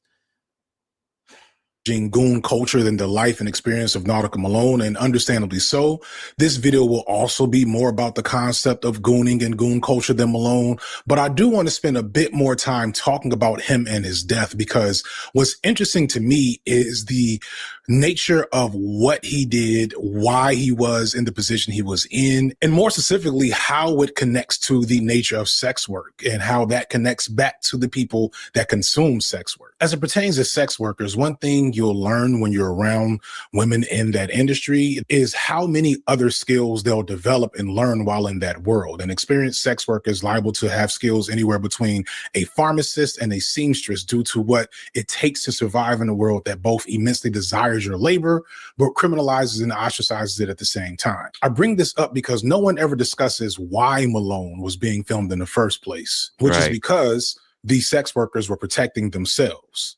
Point of this is about prevention. You know, we've all done dumb shit before, but you know, you had two kids counting on them, and you had a lapse in judgment, and now here we are. I feel for the dude, low key. Not that I'm like riding around with my pants down, going to drive-thrus or whatever, but the way it was handled and everything, I don't fuck with that. In a short documentary from the Channel 5 YouTube channel, a correspondent interviewed some of the workers at the Bikini Beans, and they explicitly point out that Nautica was a repeat offender for exposing himself at the coffee shop. Someone who they likely warned or went to the authorities about before. So they took matters into their own hands to record him. By the way it was handled, Yeats' twin here means the Bikini Beans' decision to post the video of Nautica to their social media platforms in order to identify him, which quickly went viral, scoring tens of millions of views overnight. This was a recurring incident that all the girls were aware of. The barista took the video and the corporate managers decided to expose it themselves. So it wasn't even the actual barista who really. Oh, this nigga is actually motherfucking no pants.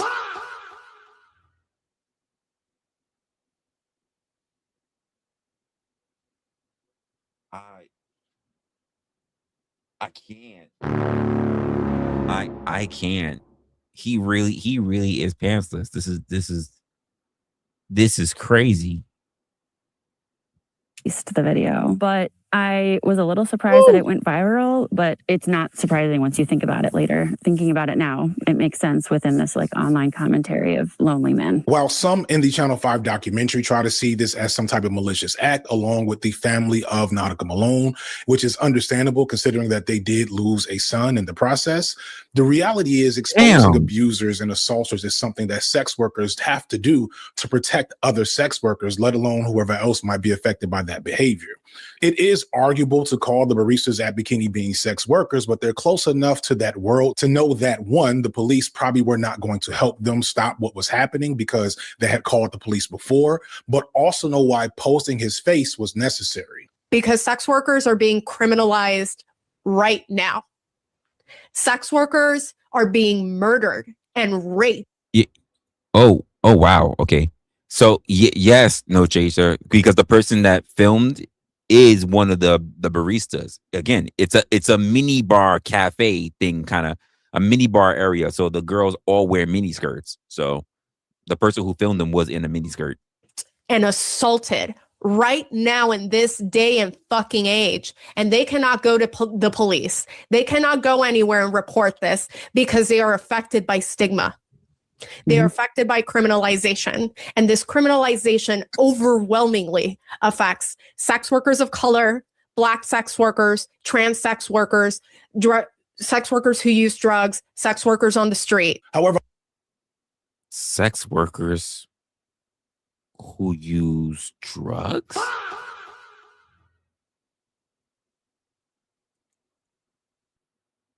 Anybody want to tell me what that means?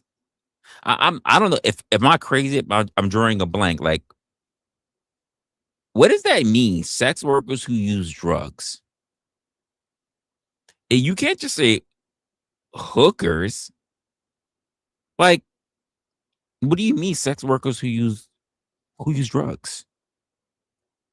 I do think I can safely assume from this documentary that they didn't expect or hope that Nautica would take his own life in the face of the embarrassment from the speedy virality that came from this incident, leaving behind a wife and child. And I feel like it's useful to spend a bit more time beyond the meme of it all to ask, why was this man exposing himself to people? Why did he feel the need to kill himself after his own exposure as a sex criminal? And what can be discussed about men and their relationship to pornography in a world where a sex criminal can become a meme and then a semi-ironic, maybe, symbol of men's health struggles at the same time? This is something that can only happen music in right now. We gonna play it.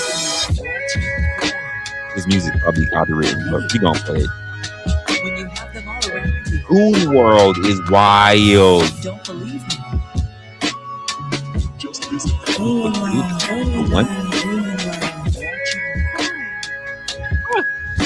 Okay. As mentioned in the previous video, gooning being a newish slang term for masturbating, with the connotation that you are masturbating to internet pornography in a state of debased mindlessness, allowing the uniquely hypnotic nature of internet porn to turn you into a total goon. First, I want to clarify. So my understanding is that gooning, so there's the like internet slang of gooning, which is just enjoying certain material and enjoying yourself while enjoying it. And then there's like the weird tantric cult version of it. Yes. Like where people are like, I'm trying to goon for like 12 hours straight. Yes. And it's a Reddit page. Yes, he's absolutely correct. I don't know if you guys know this. Like, so there was a video I just ran across this TikToker, right? And I didn't know if yes, sir, cult. Yes, no chaser, cult. Yes. I just ran across this girl, and today, and I probably gotta find it because I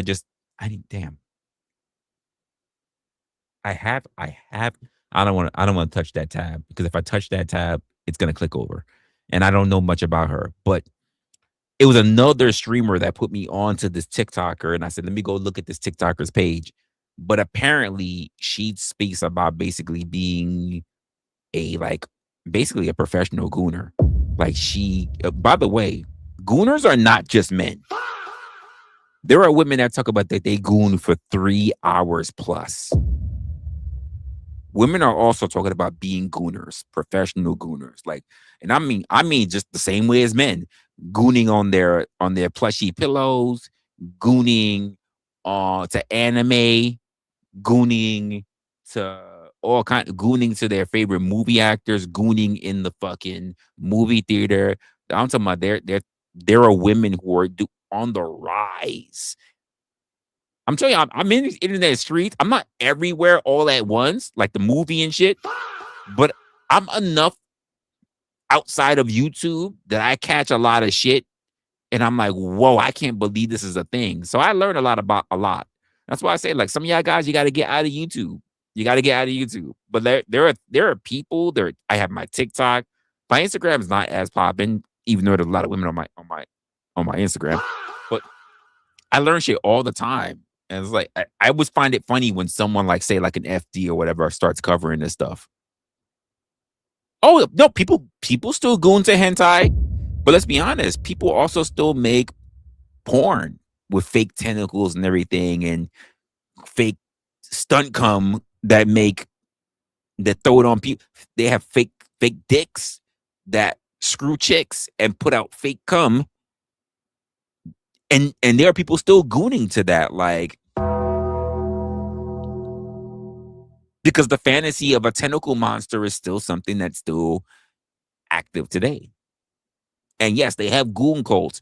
There are people who like, oh my gosh, do you did you goon to JoJo? Oh, I absolutely did goon to. There are people who goon not even to animes. They goon to mangas. Mangas. No chaser. You're talking about the drawings. We're not even talking about the colored books. We're talking about the black and white hentai manga books. They're gooning to it. They're gooning over their favorite characters. Yeah. And so, which one are you? And it's no judgment either way. I'm a part of like the overall goon culture. Like I be gooning, but also I've seen people who are in the internet sex cult of goons, which, to be fair, is not as demonic as we make it sound. It really is just about pro body and pro sex. A lot of people pro body and pro sex. Gooning is about pro body and pro sex.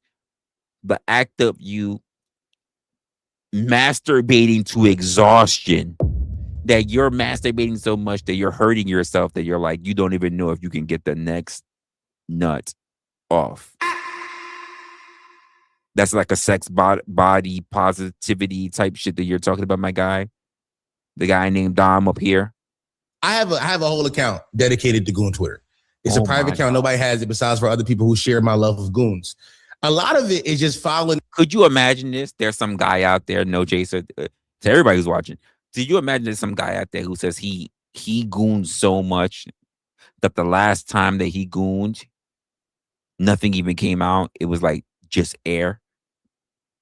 Like, could you imagine that? Like he officially has like that one guy has like officially dubbed cock farting because he just had nothing left in the chamber, literally shooting a blank. Like he just you just heard the air, like it just came out because he had nothing left. It's like literally a legit cock fart. Like craziness.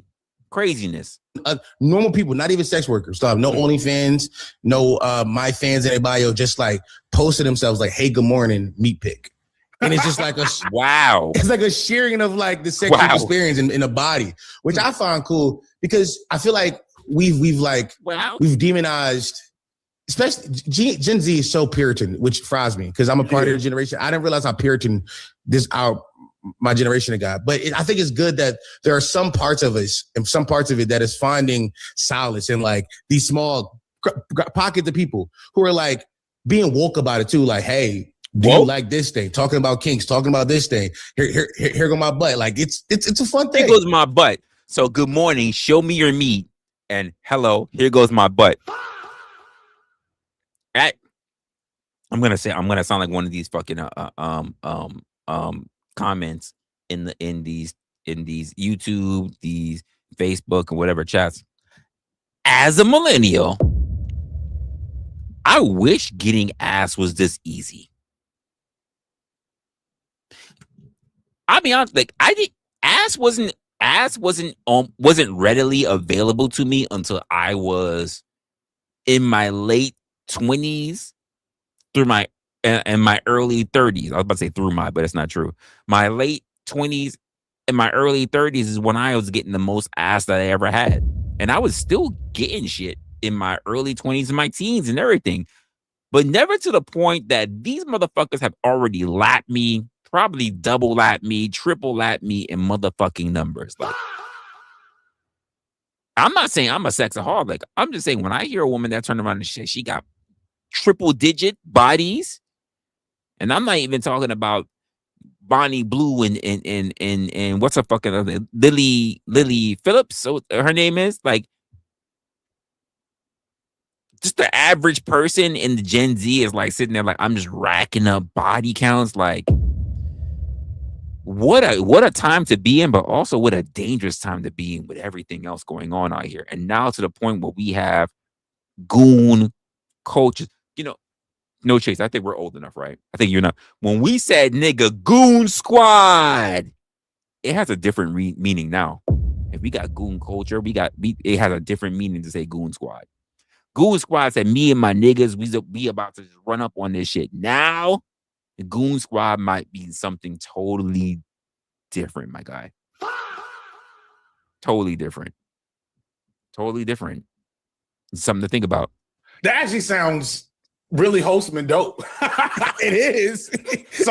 So how do we go from what you're describing to the Goonicide story? The Harper's Bazaar article does an amazing deep dive into the greater Gooner culture. And while it does discuss the world of gooning as a world full of porn addicts, it also points out whoa. Let me see.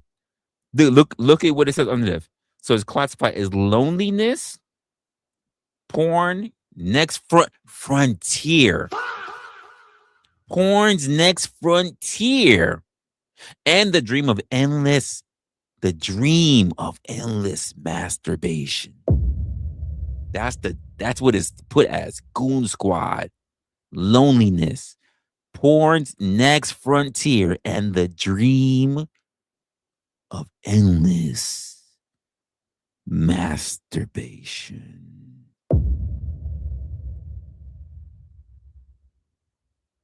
Wild work. Gooning as a world full of porn addicts. It also points out probably the most shocking thing that I'm going to say to a lot of people who will watch this video. There actually is no such thing as porn addiction.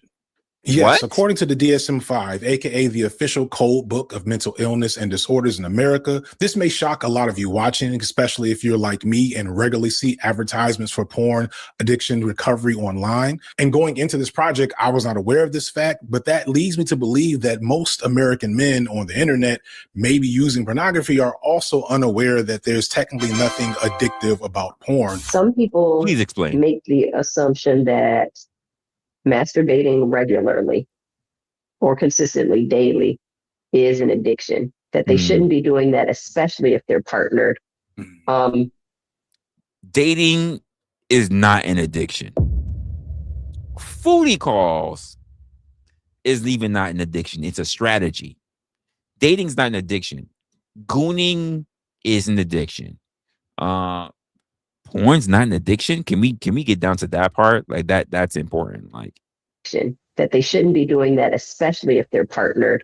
Depending on whatever background they came from, whether it's a religious background, they shouldn't be masturbating at all. So any masturbation is addictive behavior. And so we don't, as people who diagnose that in any way compulsive or addictive.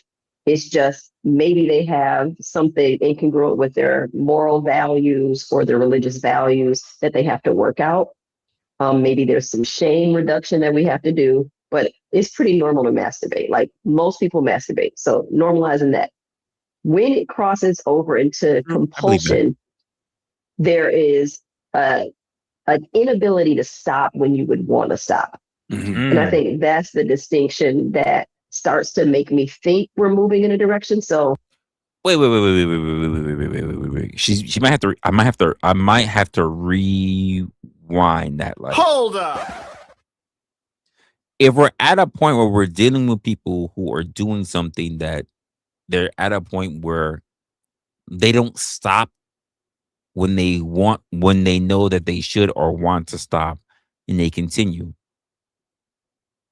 Is that not an addiction?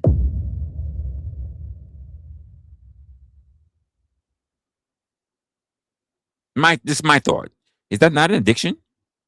It's like, okay, I want to do it today. I'm feeling it. And then tomorrow I don't want to do it, but I do it anyway. And then I feel disgusted with myself because I did it anyway. And I felt out of control. Sure. Or there's something in my brain that's telling me I have to do it, even when I have like the desire to take a break or to abstain for a while, not for like moralistic reasons, but just because maybe I have something else to do that I'd prefer to do. Then we have people who are not able to maintain their life responsibilities because the behavior of porn use, often accompanied, like you said, with masturbation, has gotten in the way. Over a decade, I've seen clients. I've only had one client who wasn't able to go to class anymore, who started replacing connection with their friends and their family members with porn use. And so you're replacing first of all, you're replacing your friends and your family with porn use. How is that possible? Like, how do you first of all, this is just me. And I'm just thinking this because I don't know. I know I've had bouts where I've had sex with women or a partner several times in a day where I am tired out and I'm just like, I can't do it. I'm like, I am not there. I am too tired. I am too worn out. Like, I am not in the mood. I'm almost at the point of hurting. The point that you say that you're even cutting out your friendships because of porn's in the way. Like you can't masturbate that many times in a day, or can you? Like, aren't you crippled pretty much at that point?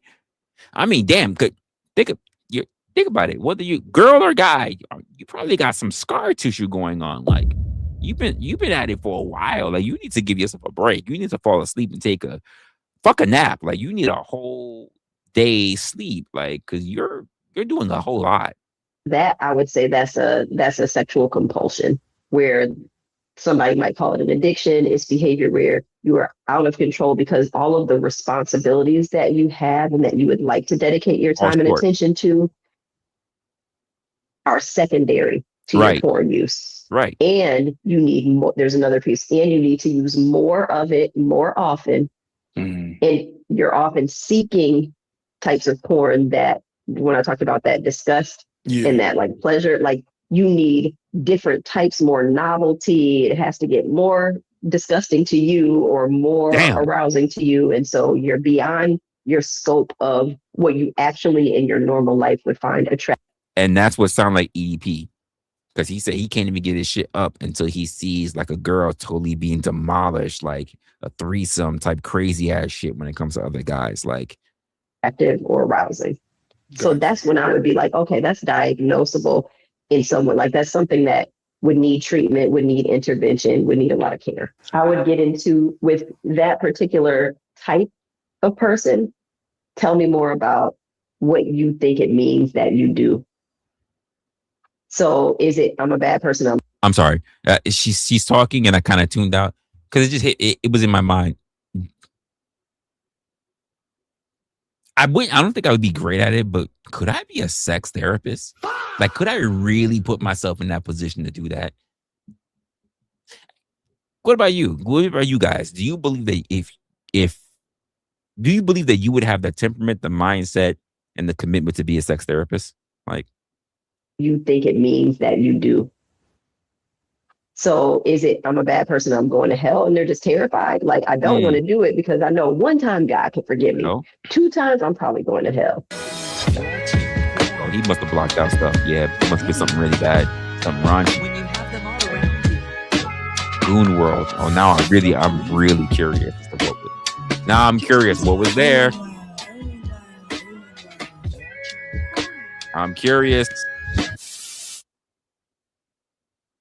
Now I'm highly curious what was there. It said Goon World. I kind of now I got to see Goon. I'm gonna say Goon World. I just need to know.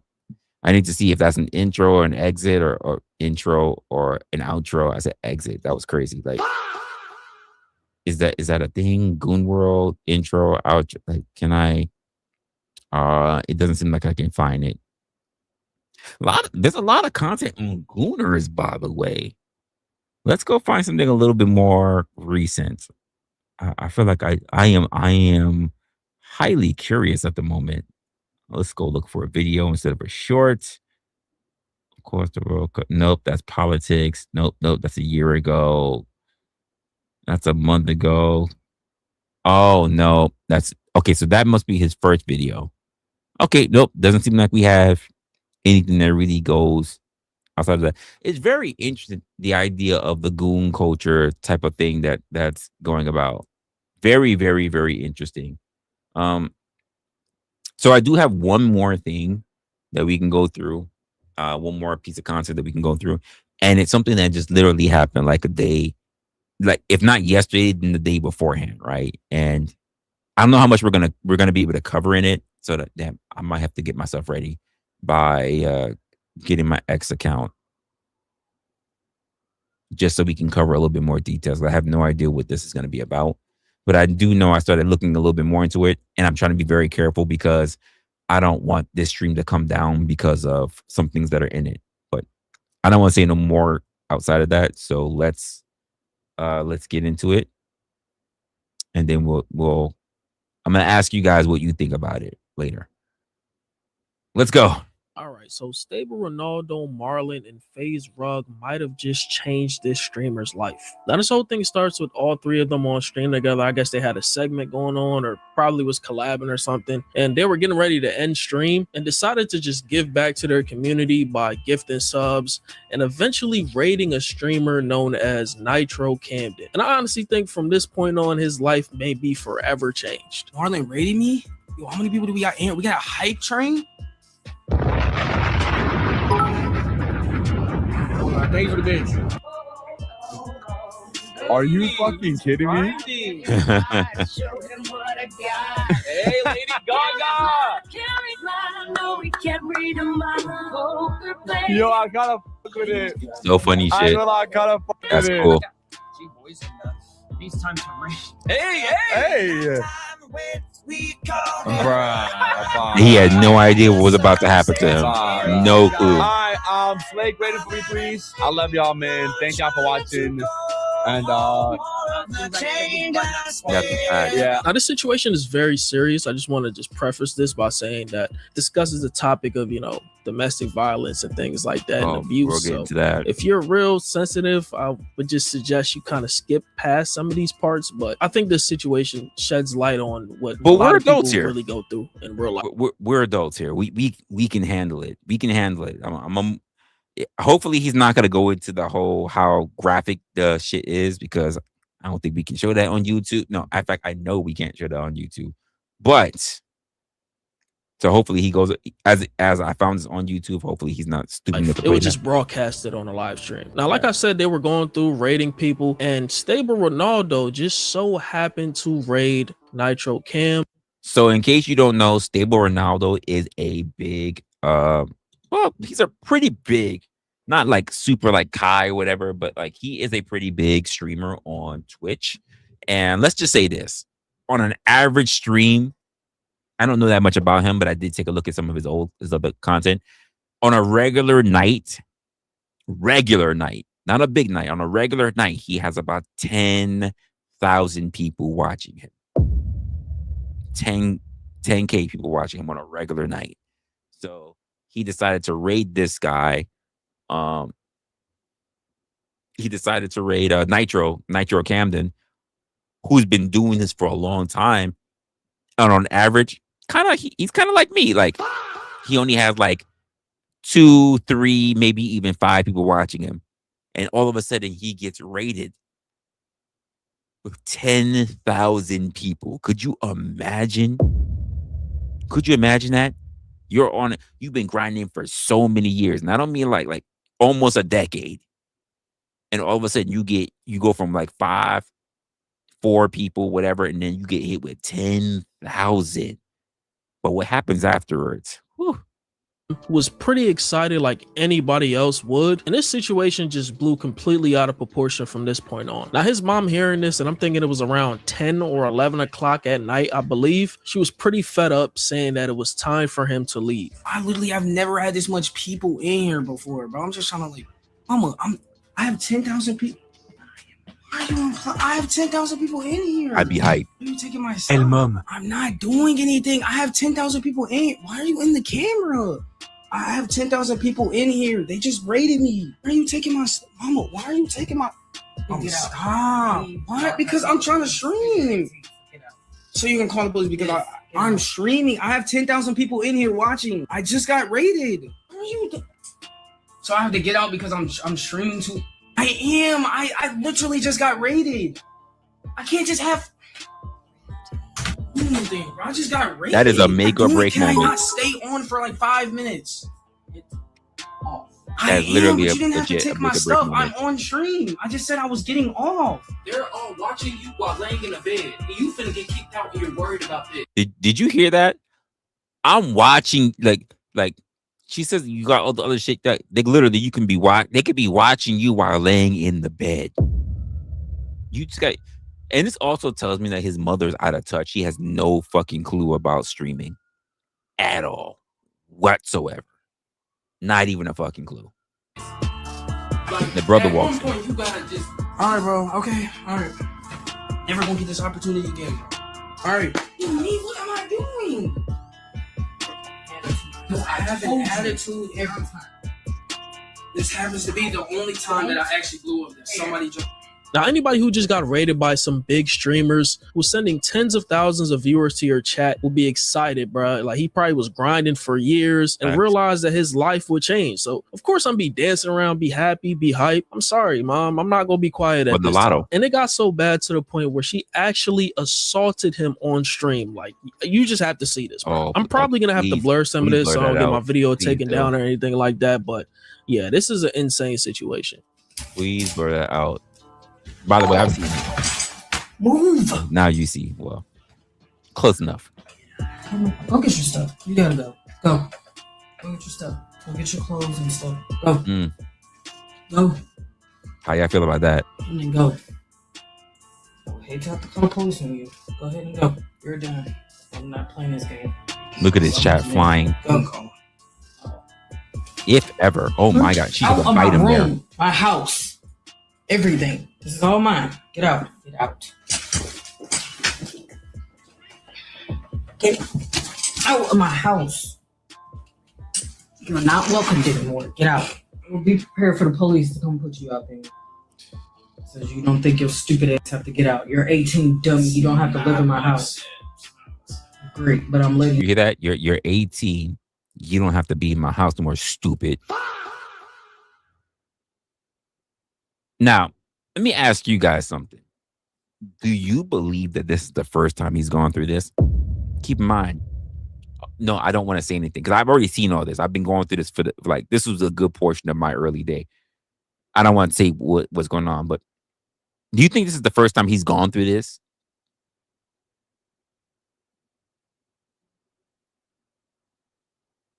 Wait till you find out. Like, wait till you hear more. We can get into it later. But I'm just like really lining that up for you. Like, think about his situation. Because I was first seeing this, the first thing I thought about was IShowSpeed. But I don't recall IShowSpeed's mom physically abusing him. Yelling, for sure. Turn that shit down. Blah, blah, blah, blah. But this is crazy. Oh, no. That was not a kiss. It's blurred out. She tried to bite the nigga. Like they say, like take a bite out of crime. She's trying to leave marks in the nigga's face. She's trying to bite the nigga. That's not a kiss. She's trying to leave teeth marks. Try to give the nigga a whole tetanus. You know, because you're getting out at 6 o'clock tomorrow. When I wake up, you get your ass up and you're getting out. I'm not gonna keep blatantly disrespecting me. I told you to lay down. I told you to lay down. Time. You try to act like you don't break rules, but you do this every other time. I walk past the room and I'm like, why is the light still on? I'm exercising. You should have been did that. Bedtime. Lay your ass down. By the way, okay, that's what I'm saying. See me in the bed. Okay. This boy, this guy, this young guy, this fresh adult, he's now 18. Now, I'm not saying, let's be honest. When you're 18, you're still pretty much a kid. Like, you don't really know much about the world. You just got out of school or some shit like that. But, like, he's 18. Living in his mom's house. He's 18. This just happened to us this month. So, if we're on the 22nd, this happened on the 20th, let's just say. Wait till you know what? No. I'll cover it when it happens. I want to lay down. Okay. You don't have to keep babying me and lay down. Okay. Well, we're going to see how much baby it is once I help you pack your shit because you're leaving in the morning. All right. I told you to lay down. So you don't have to lay down. Lay down. Please lay down. He's 18. She's telling this nigga to lay down. She trying to put this nigga to bed as an 18-year-old. Let me just ask you guys. I don't know when you moved out of your parents' house. Some of you guys say, I moved out of my house. My parents' house is 16. Well, that's not the majority of people. Did your parents tell you time to fucking turn the lights off? And nigga, I'm going to be in your room. Nigga, lay down like I'm going to tuck you in at 18 years old. Did that happen to y'all? It ain't happening to me. Lay down, nigga. Did that happen to y'all at 18?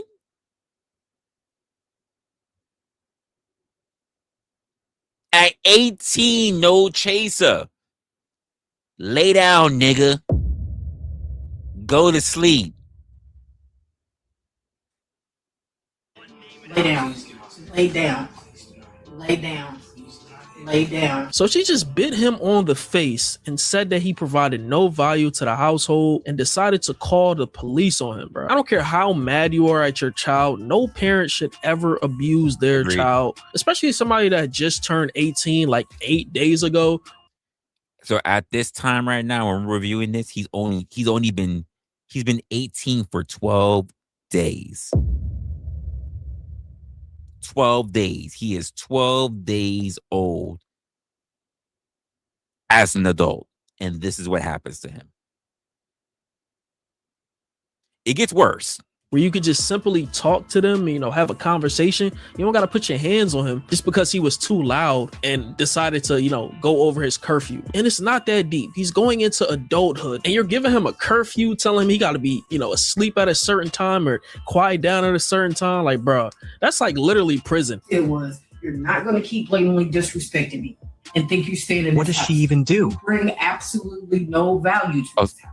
Sorry, guys. Barely clean up. You're going to hear Twitch messages, and for those who are not really used to Twitch, you're going to hear some TTS from people on Twitch. This room. You only take out the trash when I say that it needs to be taken out. You don't do anything. You should have did that hours ago. You've been at home all fucking day instead of playing video games. Fucking 40-year-old virgin in his mama basement. Oh my God. The nigga is 12 days into being an adult, and his mother, the person that gave birth to him, is saying, "Nigga, you're on your way to being a fucking 40-year-old virgin." Where the support? This is your mother, not stepmother, not grandmother, not auntie, not foster parent. This is your mother, the person that gave birth to you, says this. 40, nigga, he hasn't even touched 20. 40? He hasn't touched 20 yet. His high school diploma is not even cold yet. It's August. He must have gotten it in June. This is the month after a full month. It's not even cold yet. It hasn't even gone through 3 months of him having a fucking diploma. And this is how he's treated. His 18th birthday was 10 days ago, by the way. You didn't. If the rule is to get off it and you don't, every fucking night. Say no, that's not true. Yesterday I did. Clip this and run it up. And it wasn't even just that. It matters. It's my passion. You it matters. Okay, well then yeah, it matters to me. So I can succeed. You don't know how long I've been training for one. You don't have to care. If I tell you to get off at a certain, part of the problem, and I'm not trying to be like non-sympathetic to the parent side of this. I've gone through it as a young person living in my parents' house. But this is also stems from the fact that the parents, her, does not understand social media. But also, the parent, her, doesn't believe that her son can be that. Like, and let me just say this. And I'm gonna say this. I need to say this like full screen to you. I have no kids. But there are a lot of parents who, quite frankly, appreciate you. You see Ann up in there and sub to the channel. Appreciate you. There are plenty of parents who they believe, whether they're immigrants or whether they're regular people, they come through and what they think is that you need to follow a particular path. It's the only way to succeed. So you need to go to school, get good grades. You leave school, you go to college, you get a degree, then you get another degree, and you get another degree, and then you get certificates after that. Also, you can beg somebody for a job, and then you can make a shit ton of money. When the truth of the matter is, like, the same way how you could make money banking on yourself in content creation or online or making your own business or whatever, is the same way you're going to have to do all that stuff banking on yourself by trying to go into the education system. The only difference between the path that she's basically trying to put him on and the path that he's taking is that you have to think about which one brings you more information quickly and more debt in the long run. But also, as a parent, don't you want to promote your kids' dreams? Like, just because you don't understand it doesn't mean that it's not obtainable or it's not something. Like, if you don't understand your kid's dream, also, let me just say this. You don't understand your kid. There's technology that you will never be privy to. And if your kid is interested in something, and if your kid is following something, let's be honest. I'm gonna just be honest. When I was around 18, as much video games as I played, there's no way on God's green earth that my parents were going to support me being a gamer online. Like, because they couldn't see it.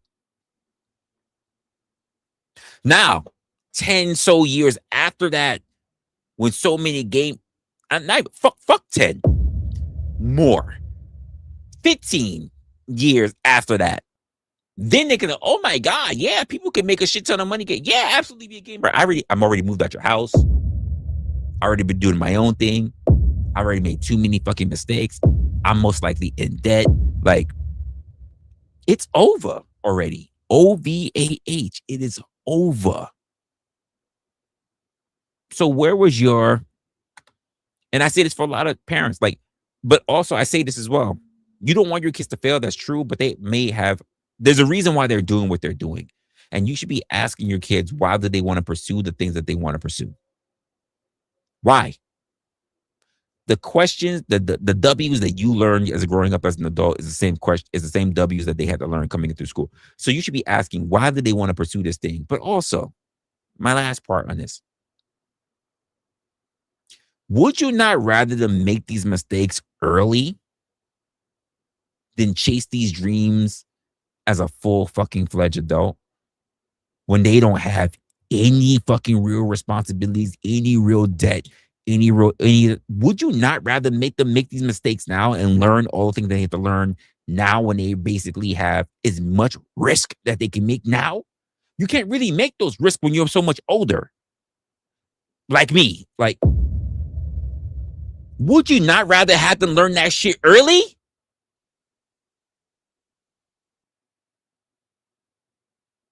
It's just, yes, the Gran Turismo, yes. Someone who was a gamer that actually became a professional race car fucking driver. Thank you for saying that. I didn't even think about that. You're absolutely correct, though, because I remember that. Let them do it while they're fucking early.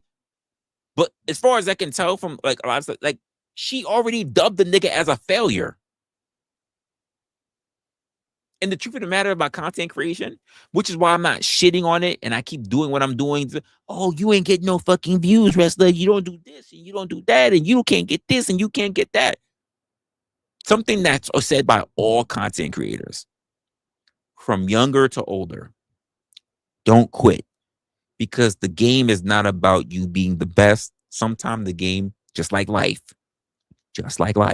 one more time, just like life, it's about luck. But you can't get lucky if you're not in it. Same way, you can't hit the lotto if you don't fucking play.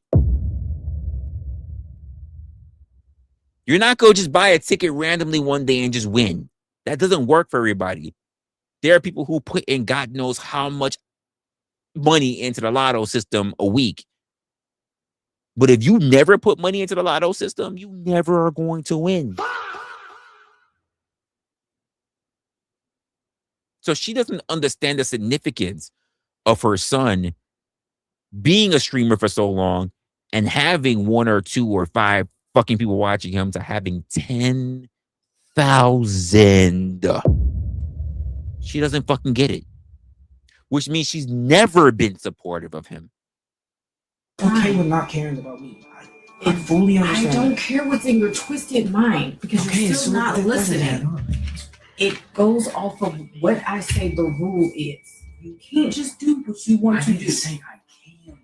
But you keep doing it. And I honestly feel for him, man. Like, I didn't go through the exact same situation where I got assaulted by, my parents or my mom or whatever. But I know how it feels to go through situations with my mom at like 16, 17, 18. She doesn't listen to reason. And whatever she says goes because it's her household. It's just an uphill battle that you will never honestly win in the long run if you stay in that situation. You just have to leave. And in situations like these, you'll find yourself fighting your thoughts. You know what I mean? You literally somewhere else. I'm somewhere else in my head. Sorry, I got a weird text.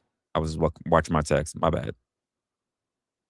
1, 2, 3. Let me see. 1, 2, 3, 4.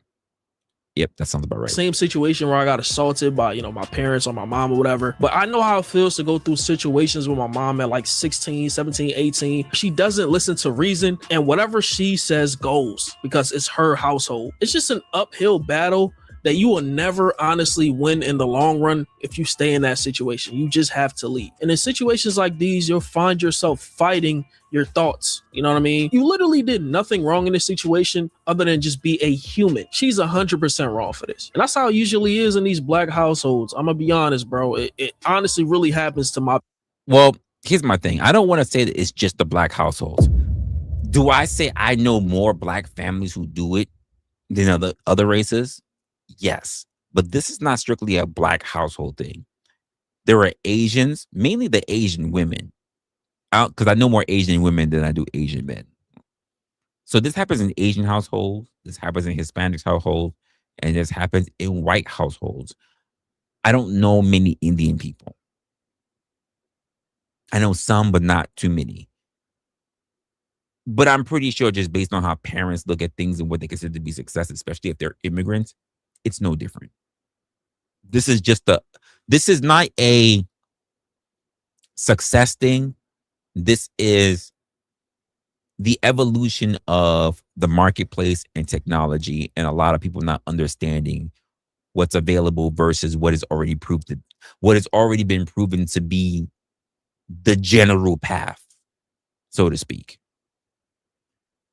Your parents only know one way to go.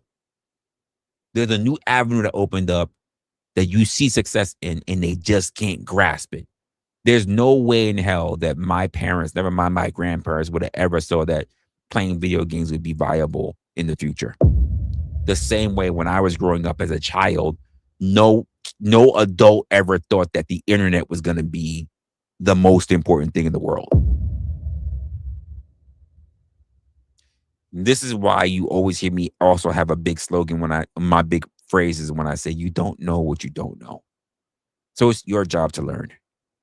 People. Some parents are just old school and don't really believe in the whole streaming content creation thing. And they want you to get a conventional job, a traditional job, clock in, clock out. That guarantees you nothing. You can lose your job tomorrow.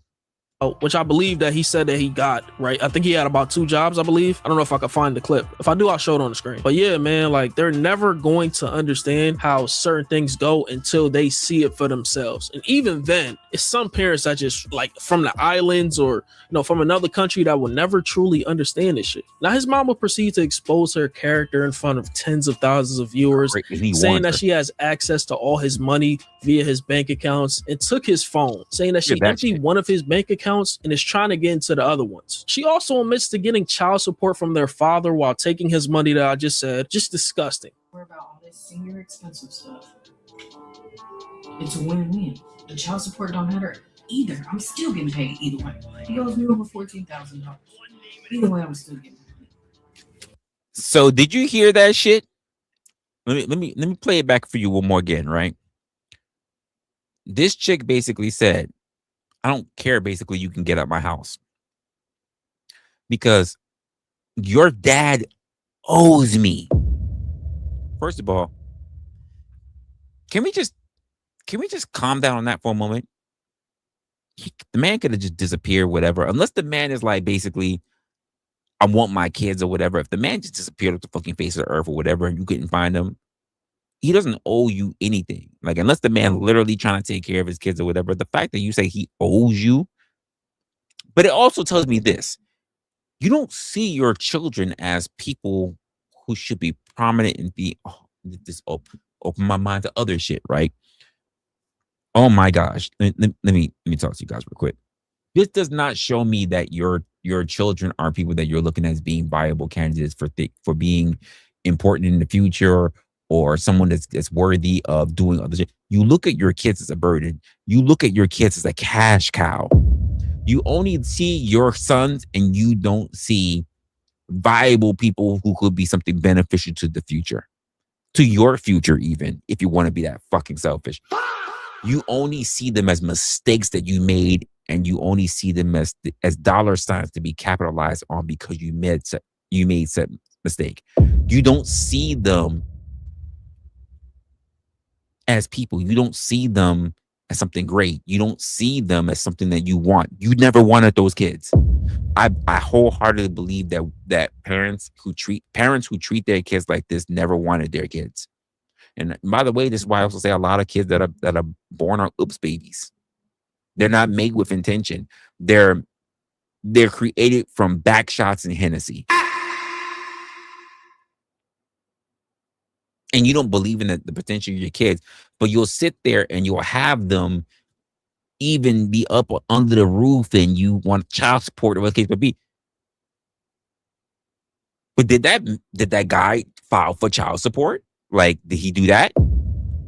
Why is it you didn't give the kids why you didn't give the kids to the guy? Let's say if he did. Why didn't you give the kids to the guy so that he could raise them so you can have your freedom? Because why? You would get no fucking bread. So you're not just going to ruin your life because you don't have the potential to do what you want to do, because you don't have any freedom, because you're looking at money. But now you're going to ruin the very lives that you had when, honestly, they could have had a better fucking life. Could have. We don't fucking know. But we can't say just based on are we looking here that the life is any fucking better. You're fucking abusing the children that you have under your roof. Like, what the fuck? What the actual fuck are you doing? And I'm going to just say this. If you're looking at your children and you're thinking that your child is a failure, that's your fucking fault. This kid is 18, fresh 18, right? But where were you from year 1, 2, 3, 4, 5, 6, 7, 8, 9, 10, 11, 12, 13, 14, 15, 16, 17? Where were you? And if your idea was like, I was just at work, that explains everything. Not saying that work is not important, but when you decided to have a kid, that was also important. The idea, I just shoved the kid off to school and I'll just let the school education system take care of them. Like, maybe you also wouldn't look at your kid as a fucking wash if you invested in your kid by giving them extracurricular activities. Karate, fucking math, fucking tutoring, whatever. Put them in tennis or whatever sport, whatever the fuck. Give karate, like, you can give them fucking extracurricular activities, and maybe you wouldn't be looking at your kids as a fucking loser when they're done. Let's be honest. If you're sending your kid to school, if your idea of raising your kid to school is that all I got to do is just feed him, send their ass to bed on time, and send them to school, and that's the end of your tutelage as a parent, you're washed. You didn't do your kid the utmost due diligence. You can't be mad at how your kid turns out. If you were thinking about getting your hair and your nails did and hanging out with your friends and doing girls' nights and all kind of other shit, And the only thing you thought you had to do was put your kids to school, feed them, and send them to the fucking bed on time. If you thought that was your responsibility as a parent, you fucking failed.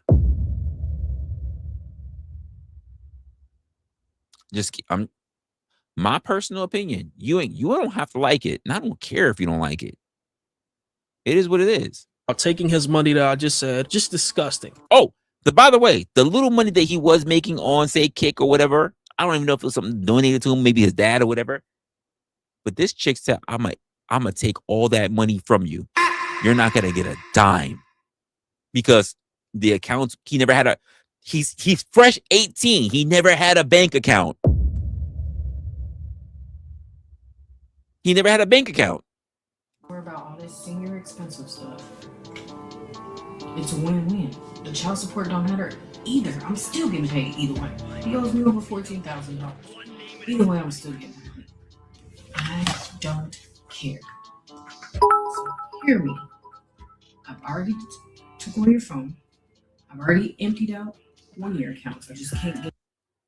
I already emptied out one of your accounts. Why did she bring it up? Because she probably hates the father. And she's been treating the kids bad. Because she hates the father.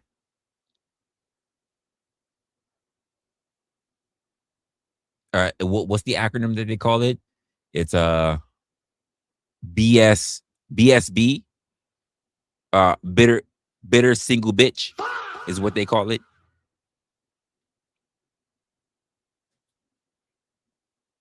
Think about it. And she just emptied out one of those accounts. So let's see that again. Took away your phone. I've already emptied out one of your accounts. I just can't get the other one because I don't know why it won't let me.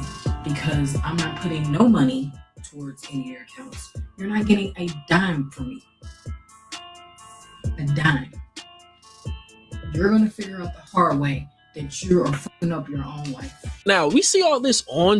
You're not getting a dime from me. I emptied out one of your accounts and I just can't get access into the other one.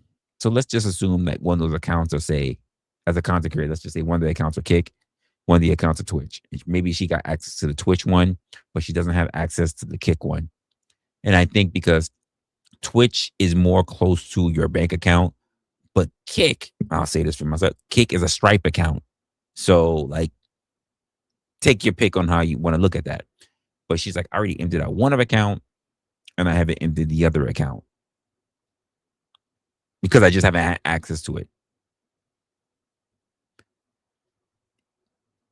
This is your hero? Are these the people that's going to be promoted? Like, seriously? Stream, and we hear all this on stream. Just imagine how she is off the camera. Like, she's probably much worse. And the only thing that completely stopped her from just being who she is was him telling her that they were live in front of tens of thousands of viewers. She has cameras. If I don't know if y'all can see, it's literally right here. If y'all camera in his room. Can't see that? Look at that. Gang, are you dead ass gang? That's her camera. What the? Yo, we dealing. Is that the microphone she be speaking out in? Yeah. So she puts camera in your room. Now this gotta be a prank, bro. I'm telling you. And during the situation where he was going back and forth with his mom, and I believe she was trying to take up more stuff from his setup and try to take stuff back that she apparently bought for him, he was saying, how am I younger than you, but I'm more mature? I mean, it's pretty obvious that the grown-up in this situation can't control her emotions. Just to simply have a conversation with her son about what she thinks he's doing is wrong, instead of just lashing out. Touch my stuff. I'm not gonna make her sit outside. Right, and you still doing this. Very immature. How am I younger than you and I'm more mature? I don't think you are, but okay. Pushing against me. Watch out. Jeez. I don't think he was being more mature. I just think he was trying to be as rational as possible given the current situation.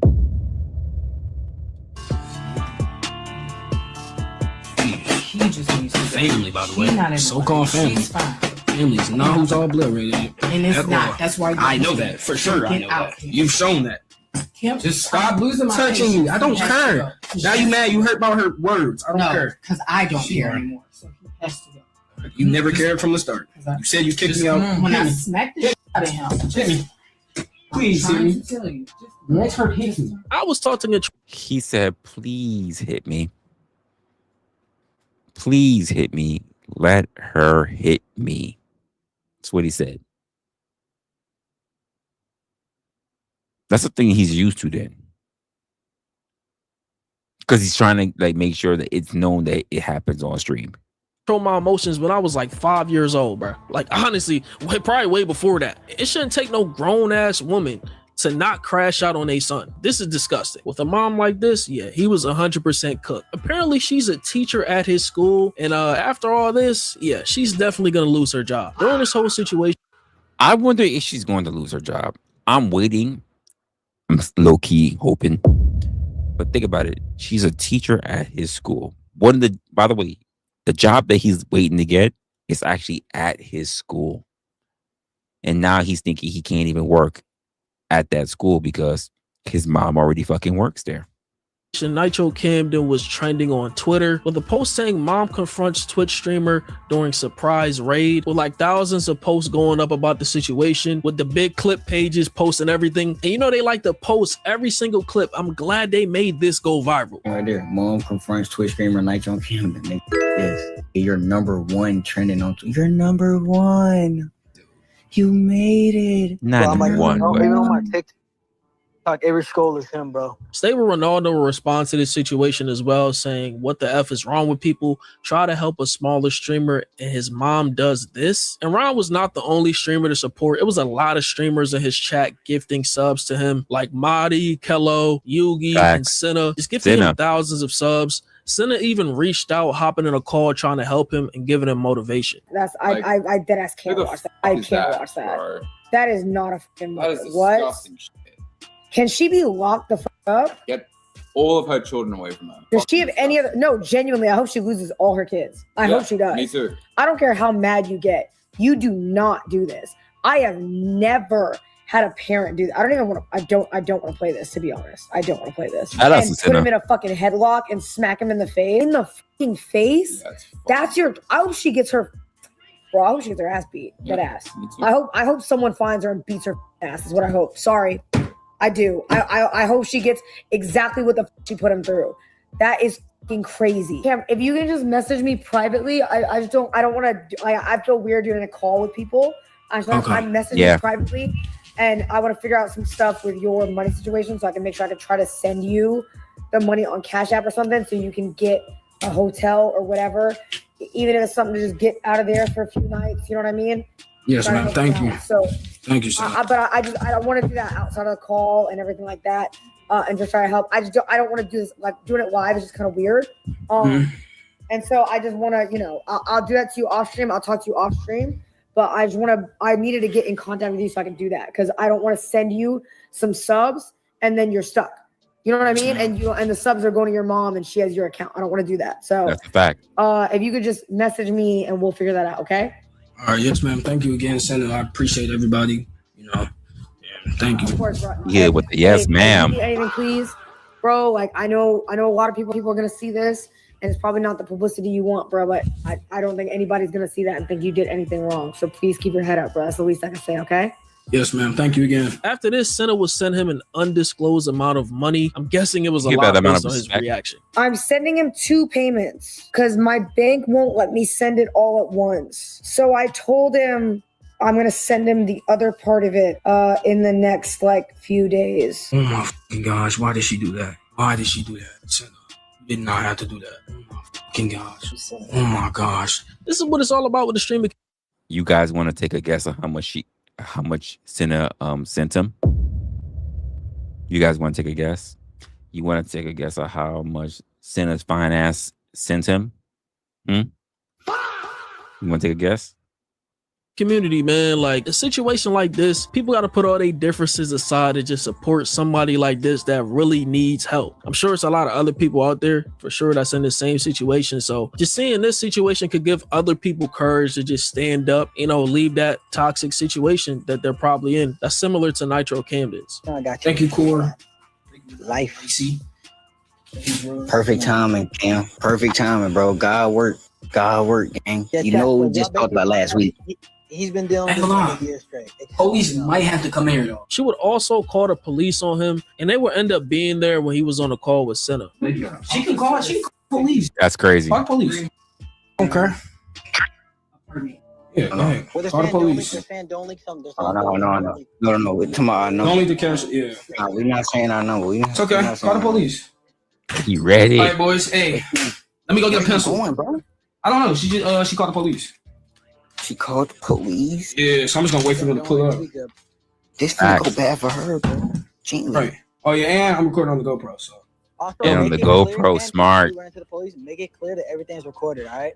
Oh yeah. Most definitely. And you do Really? have proof. Can I get you do have your- proof her choking you and punching you. You had your hands up the whole time, so make sure that's clear. And the Clippers got you, so you'll be good. And I didn't even think about how viral TikTok is. Like, that's literally the app that made iShow Speed blow up. And I fully expect the same thing to happen in Camden. Because Speed was going through the same thing with his mom. I'm not sure if she assaulted him, but he was going through the same situation. He was eventually forced to get out of there. And this whole time, his friends in Discord were doing everything to help him find a place to stay and even get him a phone because she took his phone. And it's crazy how people on the internet can believe in you more than your own family. From everything I've seen in this situation, it was nothing he did to warrant her to take it that far. And honestly, I don't think anything unless your life is in danger so warrant you to put your hands on your own kid. A simple convo would have been enough, like I said. But I'm glad this got exposed live so he can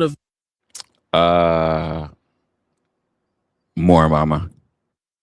eventually get out of that situation and change his life for the better. And when he Try adding a 1 and a 0 in there. turned 18 last week, she gave him a birthday card that said, "Happy birthday, get out." Just look at this.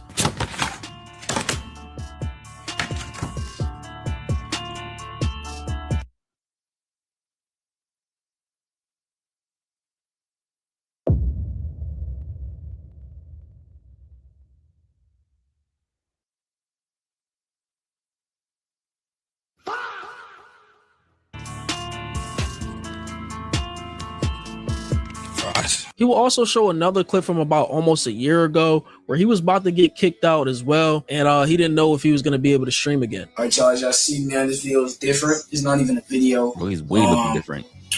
Basically, I probably won't be able to stream, upload, or anything anymore, man.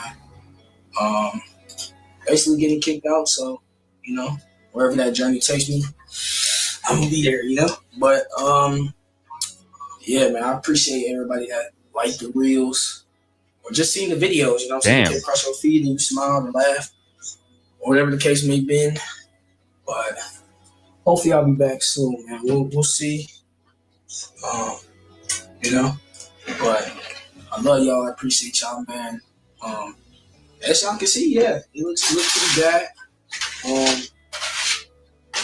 Whatever else, dead ass a speed treatment, man. But no LED lights. Probably not gonna go to homecoming. So anybody that said homecoming or shit like that, probably not. Anybody I see at school, you know what I'm saying? I'm still gonna be chilling, you know what I'm saying? But not the same. I don't know. We'll see. But yeah, man. Just keep God in y'all life, man. Keep praying. If y'all going through anything, man, keep praying, man. God got y'all. This is obviously a recurring situation because she just felt so comfortable to just strike him on the back of his head and bite him and all that other stuff. Like, bro, what parent does that? Like, the most I got was yelling. You know, I did get punched in the chest before, you know, stuff like that. And a lot of people are going to say, you know, that's just scolding or whatever, bro. That's abuse, man. And I honestly didn't see the light until I got older. But yeah, she's definitely going to lose. Yes, ma'am. Yes, ma'am.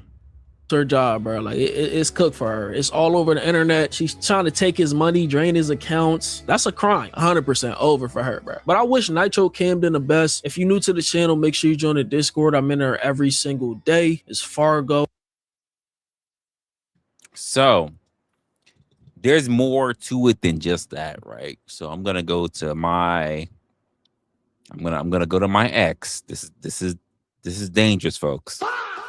You know how X is. I'm gonna try to be very, very careful on my X. So I'm gonna just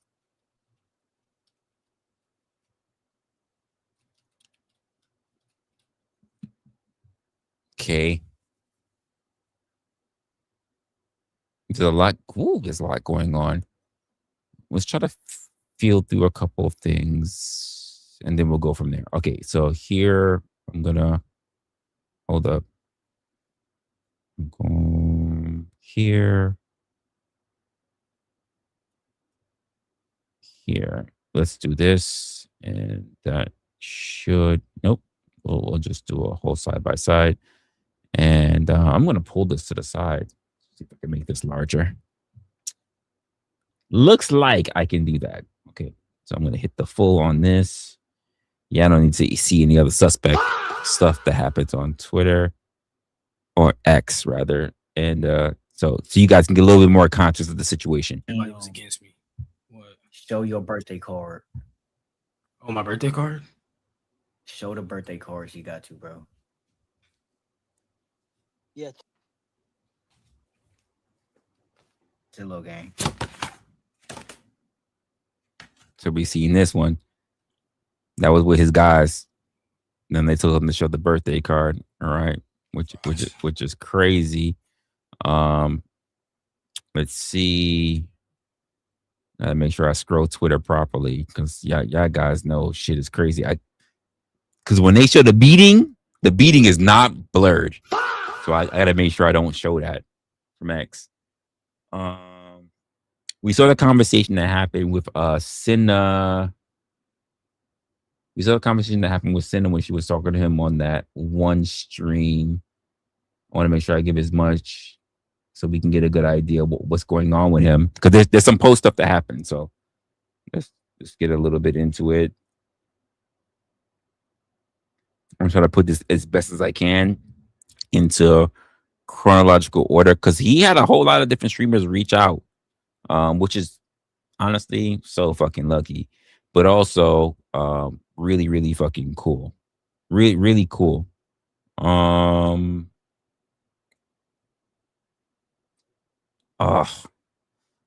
me go look at my. Maybe I can do it this way. Hold up. Let me do it. Let me see if I could do it this way.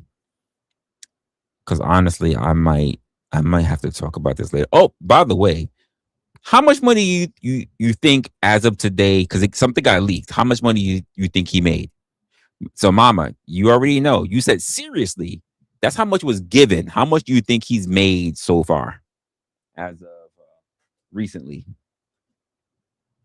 And I mean that's not just the money. So I could tell you right now. Oh no, I don't want to tell you. I could just pretty much try to give you guys the details for it. Hold up. You could just do that. You could just run with that. I'm gonna play this one. Okay, I'm gonna pause that. And then what I'm gonna do is I'm gonna show this one so you guys can see it. So I'm gonna try to give you as much deets as possible before I start thinking about what I wanna cover on it. Nope. You're being a pain in the ass. Screenshots, window. Okay, cool. Here we go. I'm gonna do this real quick. So this is something that Senna said. I'm gonna make sure that my audio's up. Yep. Oh, nope, it's not. And something's playing. What is playing? I don't want you guys to hear that. Whatever the hell's playing. Give me a moment. I got audio playing. There you go. Got rid of that. I don't know what the hell. That was music that I had playing in the background, so I couldn't have you. I don't want you guys hearing that. And here we go. I can do what I can to try to send him some money so he can get a hotel and get out of there. It's not the money. You know what I mean? Money. It's not even money. We just need him to get there safe. We need him to get there safe. And have a phone. We need him to have a phone in the morning. That's what I mean. Get out of that situation. Take that money. Even if you got to go get a temporary phone, bro. Even if it's some shit, you know what I mean? That's like, bro, you even get one of those, the prepaid phones, anything, something, just get something, get the fuck out of there. I can't help you. Like, there's only so much I can do. I don't live there. You know what I mean? But I'm going to try my best to do what I can to send you some money so you can get out of that situation. So, you know, I didn't want to send you some subs and be on the way. Cam, if you could just message me privately, I would rather handle it privately if that's okay. Thank you. That is another situation. All right. I can do it. So we got that happened with Senna. That's how she dropped him some money so he could be able to move out. He didn't run around. He was able to go to his family's house, not family's house. He was able to go to his friend's house. But I think this is something that also took place. Oh, this is what Senna said after. Hold up, let's go through this one. Senna said this after her initial meeting with him. So we're gonna do that. We'll play this one because this is also important. Let's see how you guys feel about this. Some people, everyone can be a mom. Not everyone is a mother. Sorry, let me rephrase that. Everyone can be a mother. Not everyone can be a mom. Let me say that. Everyone can be a mother. Not everyone can be a mom. And that, I hope that woman loses her fucking job. I hope she loses everything. Remember, the woman's a teacher. Disgusting person. So that's how Senna. By the way, Senna, in case you guys didn't know who Senna is she's one of the tippity top female streamers on Twitch. This young woman here makes millions by the buttload. She has a shit ton. She has more, and she tries to put her family on too. Her father even makes his own little fucking stuff. Not on her platform. He has his own channel, but she's the creme de la creme in Twitch. Like, believe it or not, if you guys don't know, some of you guys may have heard like Extra Emily and shit like that, because she's also a person that makes millions. But like, Senna's up there. She's practically the fucking queen of Twitch. I'm like, in my opinion. What else? Let's see if I can find another one. Oh, wait. I wonder if this one plays it so we can see, because there was the brother as well. The brother also had some shit to say during that stream. Yes. So let's just hear. I've never had this much people in here. This is during that stream. I'm just trying to like, Mama, I have 10,000 people. Why are you I have 10,000 people in here. I have 10,000. So we saw this. Why are you taking my stuff? We saw this part. There was a part where his brother was talking. I have an attitude every time. This happens to be the only time that I actually blew up that somebody jumped.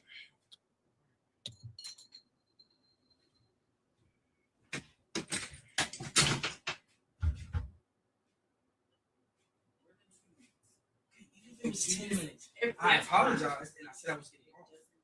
That's simple. I apologize. I did. I said, okay, I will. And there was that many people. You've seen it on the thing. Is this not real, John? It's not. What have I done wrong? I actually want to know. Besides the game, what did I do wrong today? I would love to know. Last time I checked, none of y'all did. I don't care. Do you want me to get out? Say it. Say it. So No. pay attention, because he's not talking. It's his brother talking. So apparently, when all this shit is happening with him, she's walking by and running into his brother. And it sounds like his brother's older than he is. So there's a lot of shit that's taking place. And now the mother runs into a problem with the brother. Hear what the brother has to say.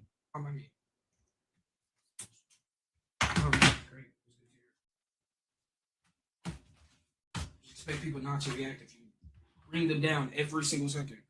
And I just asked Just you get. 3 times. Oh my god, y'all. Do you want me to get out? Say it.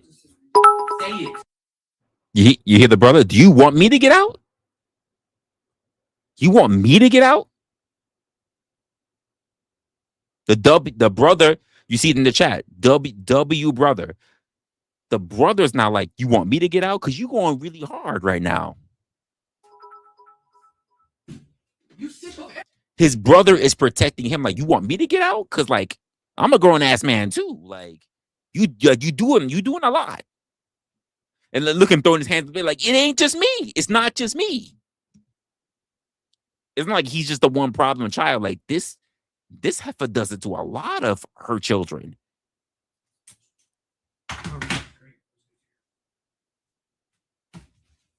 Expect people not to react if you bring them down every single second. And I just asked Just you get. 3 times. Oh my god, y'all. Do you want me to get out? Say it. Say it. You sick of everybody then tell me to get out, and I will get out. Please don't worry about my son. Don't let that be your concern. Keep listening. That had nothing to do with it. I actually just bumped into that. That's it. But don't get in my face, man. You know I don't play that. I'll get out. I'm okay, thank you. Don't get in my face. You know I don't play that. Don't get in my face. You know I don't play that. Like, why you trying to grab him in my face? Like, what you doing? The same shit she did to this guy. Like, why you grabbing him in my fucking face? Like, don't do that. I'm trying to talk to him. I wasn't talking. You just put your hands on me. Because I'm trying to talk to him, to talk sense into him. You just I'm trying to talk I'm just to him. subduing her. I'm just subduing her. trying to talk to my child. It has nothing to do with you. It has nothing to do with you. Came behind at all. Hush. You came behind. Yo, I don't want God. I hate my fucking life. I fucking hate my life. I swear to God, I can't never just live life. I fucking hate my life. I don't know. I know I'm still alive. I hate my fucking life. You see what the fuck I had to go through, chat? That I've been muting about? You see this shit? Go back to my VODs. You'll see. Shit happens fucking every week. What the fuck I had to go through, bro? I'm tired of this shit. Grown as fuck, I'm walking away. You come up behind me and grab my face. Do not do that.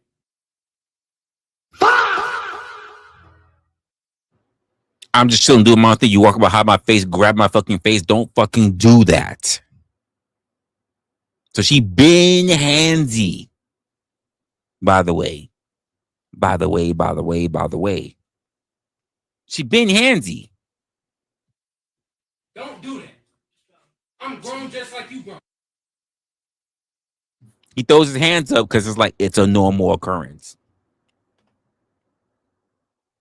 It's crazy. It's a normal occurrence that takes place. Here's Agent's thoughts on it once the situation pretty much unfolded.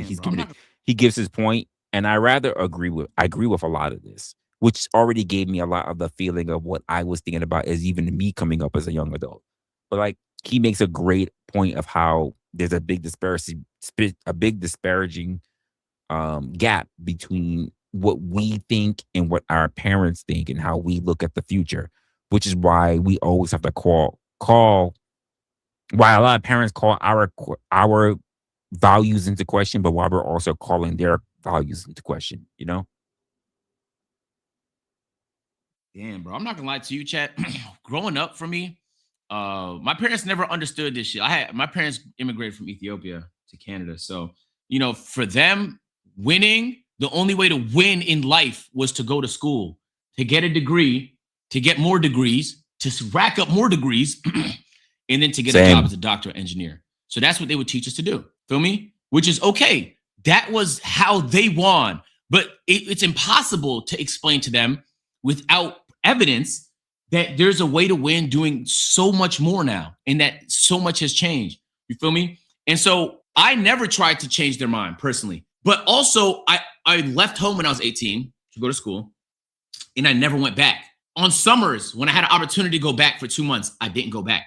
It would just be harder to film. It would be harder to record. It would be harder to stream. I distanced myself, not because I don't love them, but because it literally, I would not be Agent is not, sorry, I forget. I have to keep reminding you guys. Agent is actually a very big IRL streamer and content creator on Twitch. So you guys don't know who he is. He's a big content creator. Sin is a big content creator. There's a lot.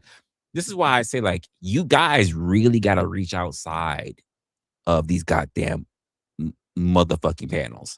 There's a whole world out there.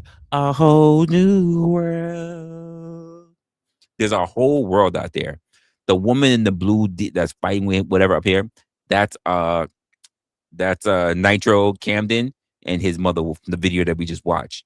This is just Agent when he was really young, when he was doing his gaming shit, when his parents was like, you basically wasting your fucking time. But Agent is actually very fucking big. Like he's got a lot of fucking money. Like he's got brand deals. He's got a whole lot of shit going on. So he's a very big streamer, especially for the Twitch game. do. Feel me? Which is okay. That was how they won. But it's impossible to explain to them without evidence that there's a way to win doing so much more now and that so much has changed. You feel me? And so I never tried to change their mind personally. But also, I left home when I was 18 to go to school, and I never went back. On summers, when I had an opportunity to go back for 2 months, I didn't go back. It would just be harder to film. It would be harder to record. It would be harder to stream. I distanced myself, not because I don't love them, but because it literally, I would not be able to pursue YouTube around my family. It would be impossible for me to actually stream or to make YouTube videos. And I didn't need them to understand. But I knew for a fact that my parents loved me and they was just trying to teach me what they believed was right. I thought I knew right. And I was a little naive, maybe like egotistical, but I was right. Oh. I was right. And after a few years, okay. They came around and they're like, wow, this is going to work. And even though this is new, they're like, okay, we support this. We're cool with this. What's wrong with him chasing his? Yeah, what's wrong with him chasing his dream? His dream. And that's important. Then this one, hold up. So this is when Agent actually speaks to him, I think for the second time. Back, I have a brand deal lined up. And how about we find a way to do it together? And then we could just split it half. And that should at least set you up, good enough to where like you don't feel too afraid of like what might happen tomorrow. When I tell you I would love to be in this position for a lot of people. I would love to be in a position for, not for people who are on their fucking dire leg, like what happened to Camden, but like for a lot of people, for people who rock with me, for people who are trying to get started. I wish I could be in a position to do really well and just be able to give back. Like, it's not just about all the millions, because after a certain amount of money, you really don't notice the difference. But like, because I can say that about companies that have no problem just spending their money on shit because they really can't fathom the amount of money that they're spending. I would like to be in a position to help those who want to come up because I already made it. I would like that. And Camden's just getting really lucky on the fact of a very top streamer rating him on a pretty much what would be considered his worst fucking night has also turned into his greatest opportunity. And there are haters. There are haters that are going after Camden right now. I'm not gonna lie. At least have some sort of like, you feel me? So I hit you. Yeah, I'll hit you up. And then also then you could use that as like now when brands hit you up and stuff like that, you could be like, I did that.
rest of the core members.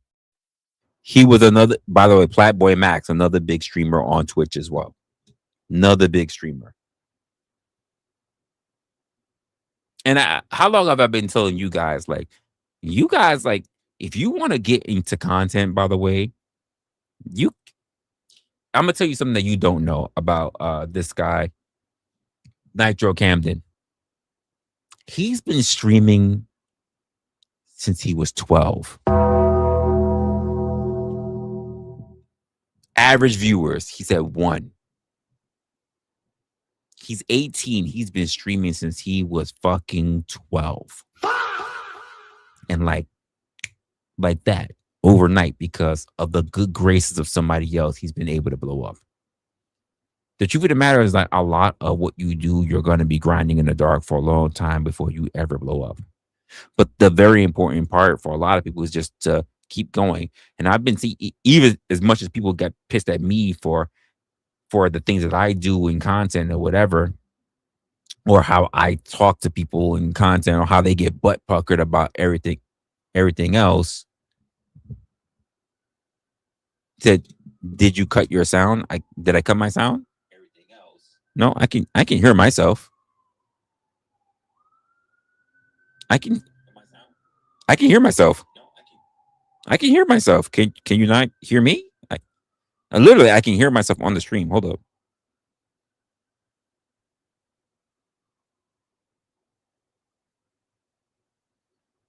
Okay, there was a portion I wasn't talking. Hold up. Oh, sorry, I'm not talking now.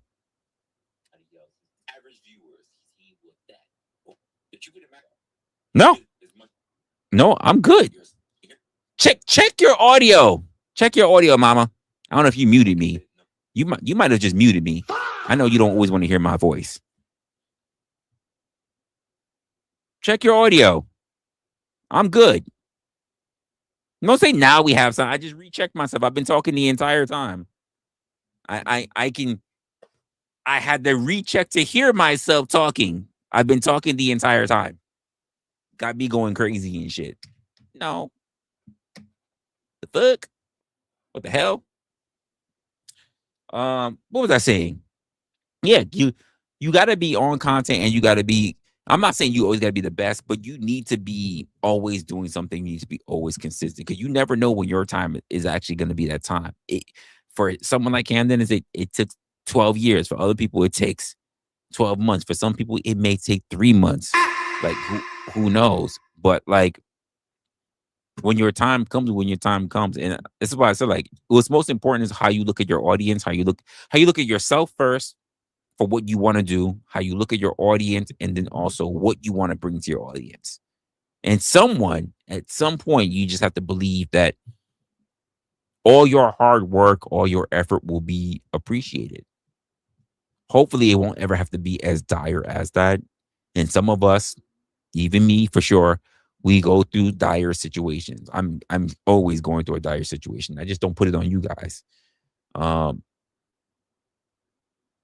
that is just the way of the world. And also because it's easier for someone, say like Camden, to have support because he's so young and he has so much potential, versus people like myself who is in their middle ages and people don't really want to invest in someone in their middle age. So there's that as well.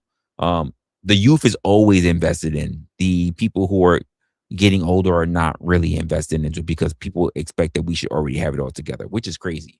You know, if you haven't made it for as being an actor already, then you're washed up. And I'm like, that's crazy, because there are literally new actors that are being discovered all the time that are in their middle ages. Oh, if you haven't made it as a CEO already, like by the time you're like 23, you haven't made it already. I'm like, that's crazy, because most CEOs don't become fucking CEOs until they're like in their 40s, you know? Oh, if you haven't become a millionaire already, but like this finality of time never existed, but people try to hold it as an actual rule. If you haven't been married by the time you're fucking cooked. Like, shut your child mouth, because normally these are the things that are being said by people who have no real life experience. Almost zero life experience. who try to create these rules for other people because they're popular, not because they have experience, but because they're popular. And this is why I say be very careful about who you're watching just because they have a camera and believe in what they have to say is gospel. Be very be very careful. Just like you can be an influencer, you can be famous, but being famous doesn't mean that you are rich. Doesn't mean you have any real cash. You just have notoriety. Just like you can be famous, but you can also be infamous. It is what it is. A lot of people don't want to look at this as being different, but it's very different. You walking in the street and get punched in your mouth, you're probably infamous. Like, consider your position in the way that you move around the world and how you want to be treated. Because if you can't figure that out, then obviously you're not suitable for a lot of things that's going to be taking place in this world. Do you want to be popular or do you want to be infamous? Do you want to be popular to the point where you're doing really good before you find your villain arc? Because I don't know anyone who's popular right now who don't eventually find their fucking villain arc. Like, because even Andrew Tate was considered to be popular and not everybody looks at him as the villain. And I'm saying everybody, because if there's anyone that's still praising this man's nutsacks, you need to get your fucking head x-rayed. Plain and simple. But it is the way that it is. You don't have to like it, but it is the way that it is. The question is, when you're doing your work, are you being authentically you, or are you doing things just to make sure that your name is still recognized? These are things that are very much important within your stardom and celebrity, being a celebrity, your idea of being a content creator, your idea of being a regular person in the workforce, your idea of being someone who's just in your friends group. These things are important. How you carry your name and how you carry your image is going to be very important. It's not only how people see you in the present, but how reliable you're actually going to be in the future. And it's just something that you should be able to think about for yourself. That's pretty much all of the content that I'm going to bring you guys for today. Let me know what you thought about today's content. We'll chop it up, but I'll leave it up with you guys for a little bit. What you guys think about today's content? Are there things that you agree, disagree with? Do you have any questions about some of the stuff that we saw today? Let me know. This is going to be our talk, our Q&A portion of the Saturday socials. I almost said it again. KM. I almost gave the Sunday Sudsdays. I almost did it again, but I stopped myself. I did a pregnant pause. I stopped myself.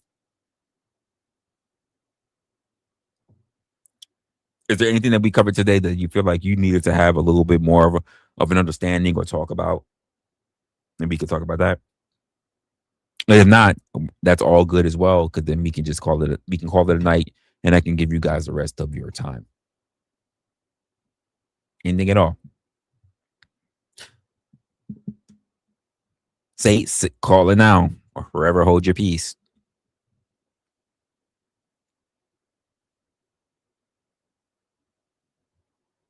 Let me know. Let me know. Let me know.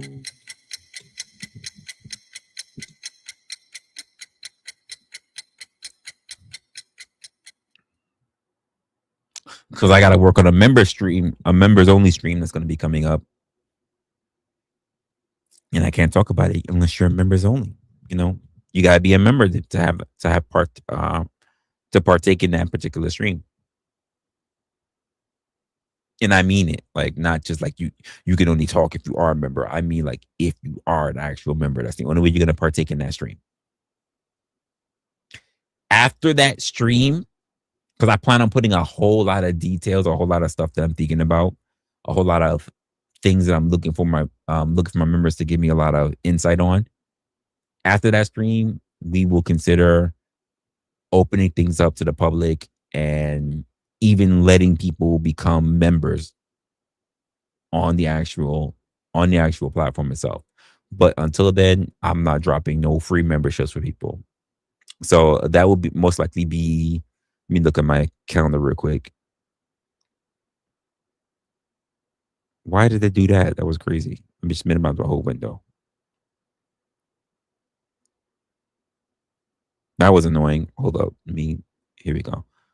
That will be next week. Yep. Sometime next week. We will be announcing a lot of things there, and I'm not going to say anything after that. Did he leave home? Oh, you know what? Let's cover that. Let's cover that, Mama. You're right. We didn't do that. Let's cover that. Because I do have an answer to that. Actually, yes, I did cover that. When he was in the Spider-Man outfit, he left home. He was in his friend's house. Let me see if I can find where he left. I'm gonna look up my content right now. So when he was filming in the Spider-Man outfit, he had already left. He was in his friend's house the very next day because he didn't have a phone or anything. So Senna gave him money and he was able to buy a new phone, open up a new bank account. But let me see if I can find. Let me see if I can find it. Let me see if I can find. Well, where? What the fuck is that? No.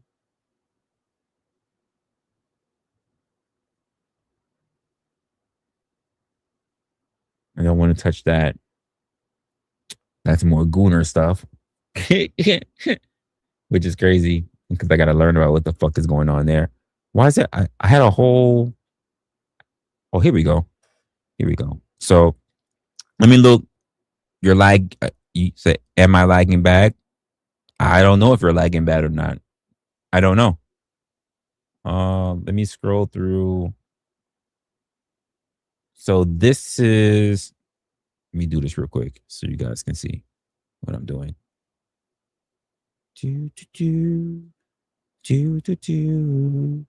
So here he is.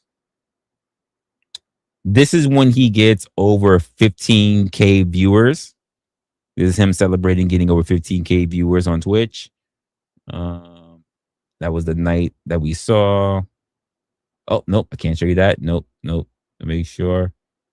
Oh, by the way, the man went to sleep. And he woke up with like 300K fucking followers. He went up with 300K followers. He went through that whole night. The next day he's in his friend's basement basically. And after the whole night, he's been up since. He was doing a whole bunch of stuff. He went to sleep. He woke up and he had 300K fucking viewers. Everybody showed support in the streaming community. Everyone showed support. And on top of that, let me show you this as well. Hold up. I think I have a picture of it. Just so you know, because I said it to you earlier. I said it to you earlier in the chat, Mama. But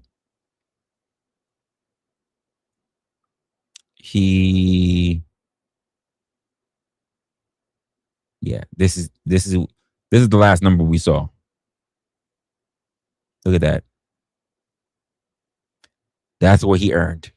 This is what was given to him. And he made Twitch partner and he made Kick partner. So now he's getting revenue. He's being given access to brand sponsorships. The doors have been opened up to him. He's getting a brand partnership that he's going to be working with agent with. Like he hit the fucking lottery. Like he hit the lottery. He's going to be access to brands or Twitch. Oh, he's going to be, by the way, how many of you guys know this name? He's just got access to gamer subs. How many of y'all know about that? He got access to gamer subs. He's got access to clothing lines. He's got access to a whole bunch of stuff. Access to the top streamers that have already been doing shit for years. He won the lottery at 18 years old. That is a great transition into life, into being an adult. And all he had to do was have his mom crash out. So all he had to do was have his mom crash out. His mom just say that he has no value. He brings no value. And now this man pretty much is following the same beginnings as I Show Speed. Because I Show Speed, when he got his fucking like 600K, when he made like 600K, he was celebrating. His mom was trashing his shit out. Now the difference between I Show Speed and Nitro Camden is that I Show Speed decided that even after his mom had just basically shitted on his whole career, and he's pretty much the biggest, not even pretty much, he is the biggest streamer on the planet. Not in the country, not on a particular platform, on the globe. And he still takes care of his mom. If it was me and you had been shitting on my dreams pretty much my entire time, and even when I call you and say happy Mother's Day, and you just give me the, I would cut you off. But he said, you only get one mom. But you know who was supportive of him this entire time? His dad. While his mom shat on him because he lived with his mom. Before he ever lived with his dad, he lived with his mother. And she was the one that shitted on his whole streaming career. But his dad was always supportive.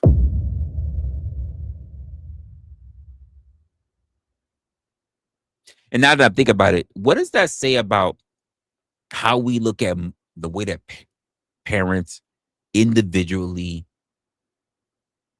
look at shit? This is not a dad versus mom thing, but like for the parents that really do believe that if their kids really follow the things that they're really good at, or the things they really want to do, that they believe in them, versus those parents who are just, they want to follow with the things that are just really practical. What's that say about us as people, how we look at parentage? Is it more important that we believe in our kids and encourage our kids to follow the things that they want to do? Or is it important for us to make sure that our kids have the base skills to become a wage slave?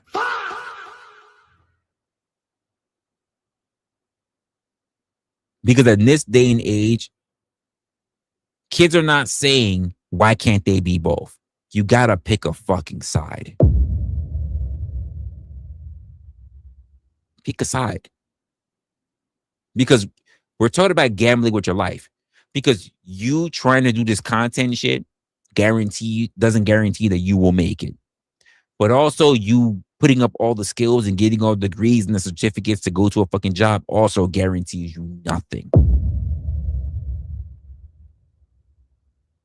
Would you rather chase your dreams and fail, or follow safety, not job security? There's no such thing. Would you rather follow the safety of a paycheck and you don't even know if you're going to hold on to it? Question for you guys in the chat. Come on. What are your thoughts? What are your thoughts? Not what are your thoughts? Like, what are your thoughts? I don't care about your thoughts.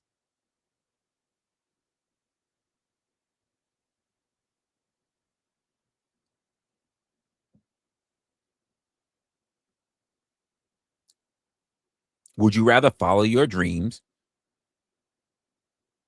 or would you rather follow the safety and comfortability of what your parents have pushed you towards, and you can be absolutely fucking miserable and still lose your job? See, here's something. Let me just tell you something that's very important. There was I can't remember who the speaker was, but it's hitting me in my mind right now. And this is years ago when I heard this. Funny, the shit that's just lodged in your fucking head. I don't know who the speaker is, but he said, I'm going to paraphrase, I don't remember everything. He says, my father could have been a stand-up comedian. He could have been a great comedian. But he didn't believe in himself because other people pushed him and said that what he wanted to do was not sustainable enough. It was a pipe dream. And therefore, he picked up a mediocre job being an accountant. And when he was of old age, that same job laid him off. And then we had the struggle as a family to make ends meet. He said, as a child, I learned two things from my father. The first one, you can fail at what you want. And the second thing, you can also fail at what you don't want. It is better for you to chase your dreams. And if you don't make it, have no regrets. And you can turn around and do the thing that you don't want. Then spend your life doing the thing that you don't want. And always in regret of never trying to actually obtain that thing that you really wanted. How do you guys feel about that?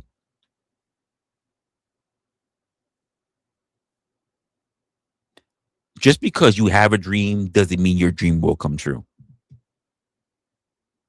And we're also talking about something that's very important. The idea of living with regrets. I want you to really think about what the questions that I just asked you.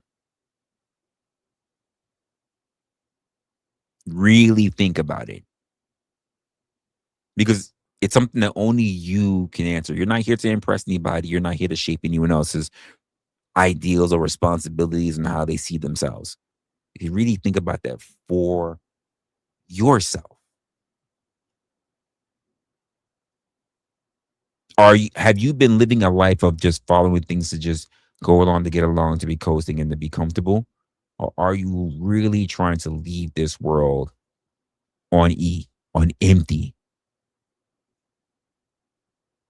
Because you're going to be at the end of the day, just like the beginning of the day, you are going to be given this on your tombstone. A begin date, the day that you were born, and an end date, the day that you die. But that dash in the middle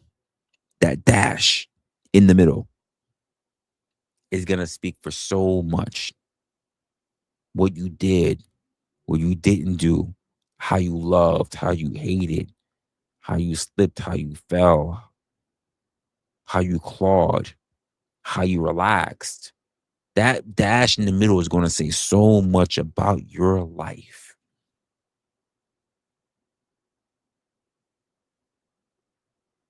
Your failures and your wins. That dash in the middle is more important than your begin date and your end date. You have so much potential.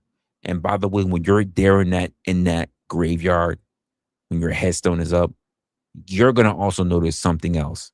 Well, rather you won't, but hopefully people who got to know you will also notice something else in that graveyard. That there's a whole lot of unknown potential that's also there in that graveyard because they did not make sure that they did everything that they could, that they did not put their gas tank, all their ideals, all their efforts on empty, on E. A lot of people die with half a tank. A lot of people die with their fucking gas tank full. When you die, make sure that when you are on your way to your deathbed, that you go on E. That's all I have to say to you as one person to another. Try to go with no regrets. If you manage to make it to old age and some young person comes to you and just says, what can I learn from you? I hope that you have a shit ton of things that you can say to them. And you can say, I'm comfortable where I'm at and I'm okay dying tomorrow. because I have no regrets. I probably did. Mama even might say, I have my husband. I love him. Great man. The man I would love. I'm so happy I spent the rest of my life with. But I kind of wished I fucked a few more guys. Like she could say that. I'm not saying she did. But she could say that. I don't want having no regrets. I don't want any of you having any fucking regrets.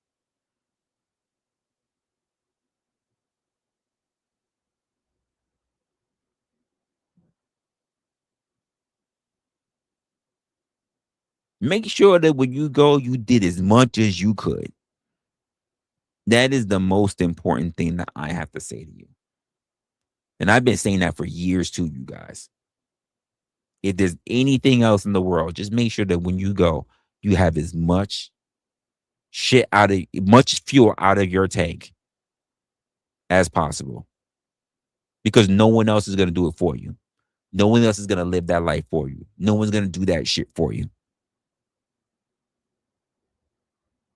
And that's all I really have to say on the matter, to be honest with you.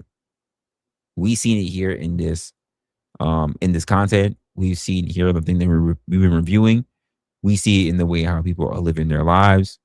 We see it. You can go look at fucking X Twitter. You can go look at fucking World Star Hip Hop or whatever the fuck else that you think that you're looking for. You can see all of that. But at the end of the day, it's all gonna fall on you, my guys. All on you. Or as Tupac says, all eyes on me. What are you gonna be doing? What's the goal in the future? And it doesn't matter. Well, I'm too old to get shit done. So long as there's breath in your body, you're not too old to get anything done. And some of you guys are saying I'm too old, and you're literally in your fucking 30s. Shut the fuck up. I'm older than you are, and I'm not talking like that. So, just something to consider. What you say? You said exactly. At least you can say that you did it. I agree. Just looking to change the season of your life. Yet, I agree. At my age, just want to know the difference to someone's life. This is important. And you're right. I ain't shit. You're right. I ain't shit. However, I said what I said. I said what I said. You're right. I'm not shit, but I said what I said. Oh, I just fucked this up. Hold up. I just did something I wasn't supposed to do. Let's do this. Screwing up my own stuff. Hold up. There we go. That's better. This is better. All right. So we're almost up to that 4-hour mark. I'm not gonna really push it past anything from here. I'm gonna give you guys whatever time that you got left and let you rock with that. I already found someone I'm going to redirect to, so we're gonna do that now. And with that being said, I will see you next week. I will have a members only stream, strictly members only, not just members talking. I will have a members only stream as well as streams that we're going to have throughout the week as well. So if you're a member, be apprised that for the notification on it. It will most likely be on Tuesday, and then we'll talk about a whole bunch of stuff on that particular day as to how we're going to be moving things going forward. I'll get you guys thoughts on it as well, because I have a lot of things that's going to be on my mind as to how we're moving the channel, because we're running on fourth quarter, folks. Fourth quarter. We're running on the last quarter. We're running up to the last quarter of this year. 2027 is going to be a lot of changes, not just for us, but also for the algorithm, for YouTube, and for a lot of other content spaces as well. So we need to prepare for the upcoming year. Do not expect me to do anything for tomorrow. tomorrow is my rest day. Consider me Jesus. Or God. The Sabbath is going to be my day. I need to take time off, and I also need to do other things to prepare for our upcoming week. With that being said, I guess take care of yourselves. Take care of your families. I hope to see you next week. And of course, every time I say that, I feel like I want to say stay opinionated, but that's not true. But I'm always saying like take care of yourself, take care of your families. But I will see you on the next one. All right. Subscribe to the platform if you haven't. We have a lot to talk about on Tuesday. But subscribe to make sure that you can actually get all the notifications. And if I do anything on Monday, you'll see it from Monday. I will try to drop content over the weekend. It's Saturday, so not much of the weekend left. I'll see you guys. I'm rambling too much. Later, y'all.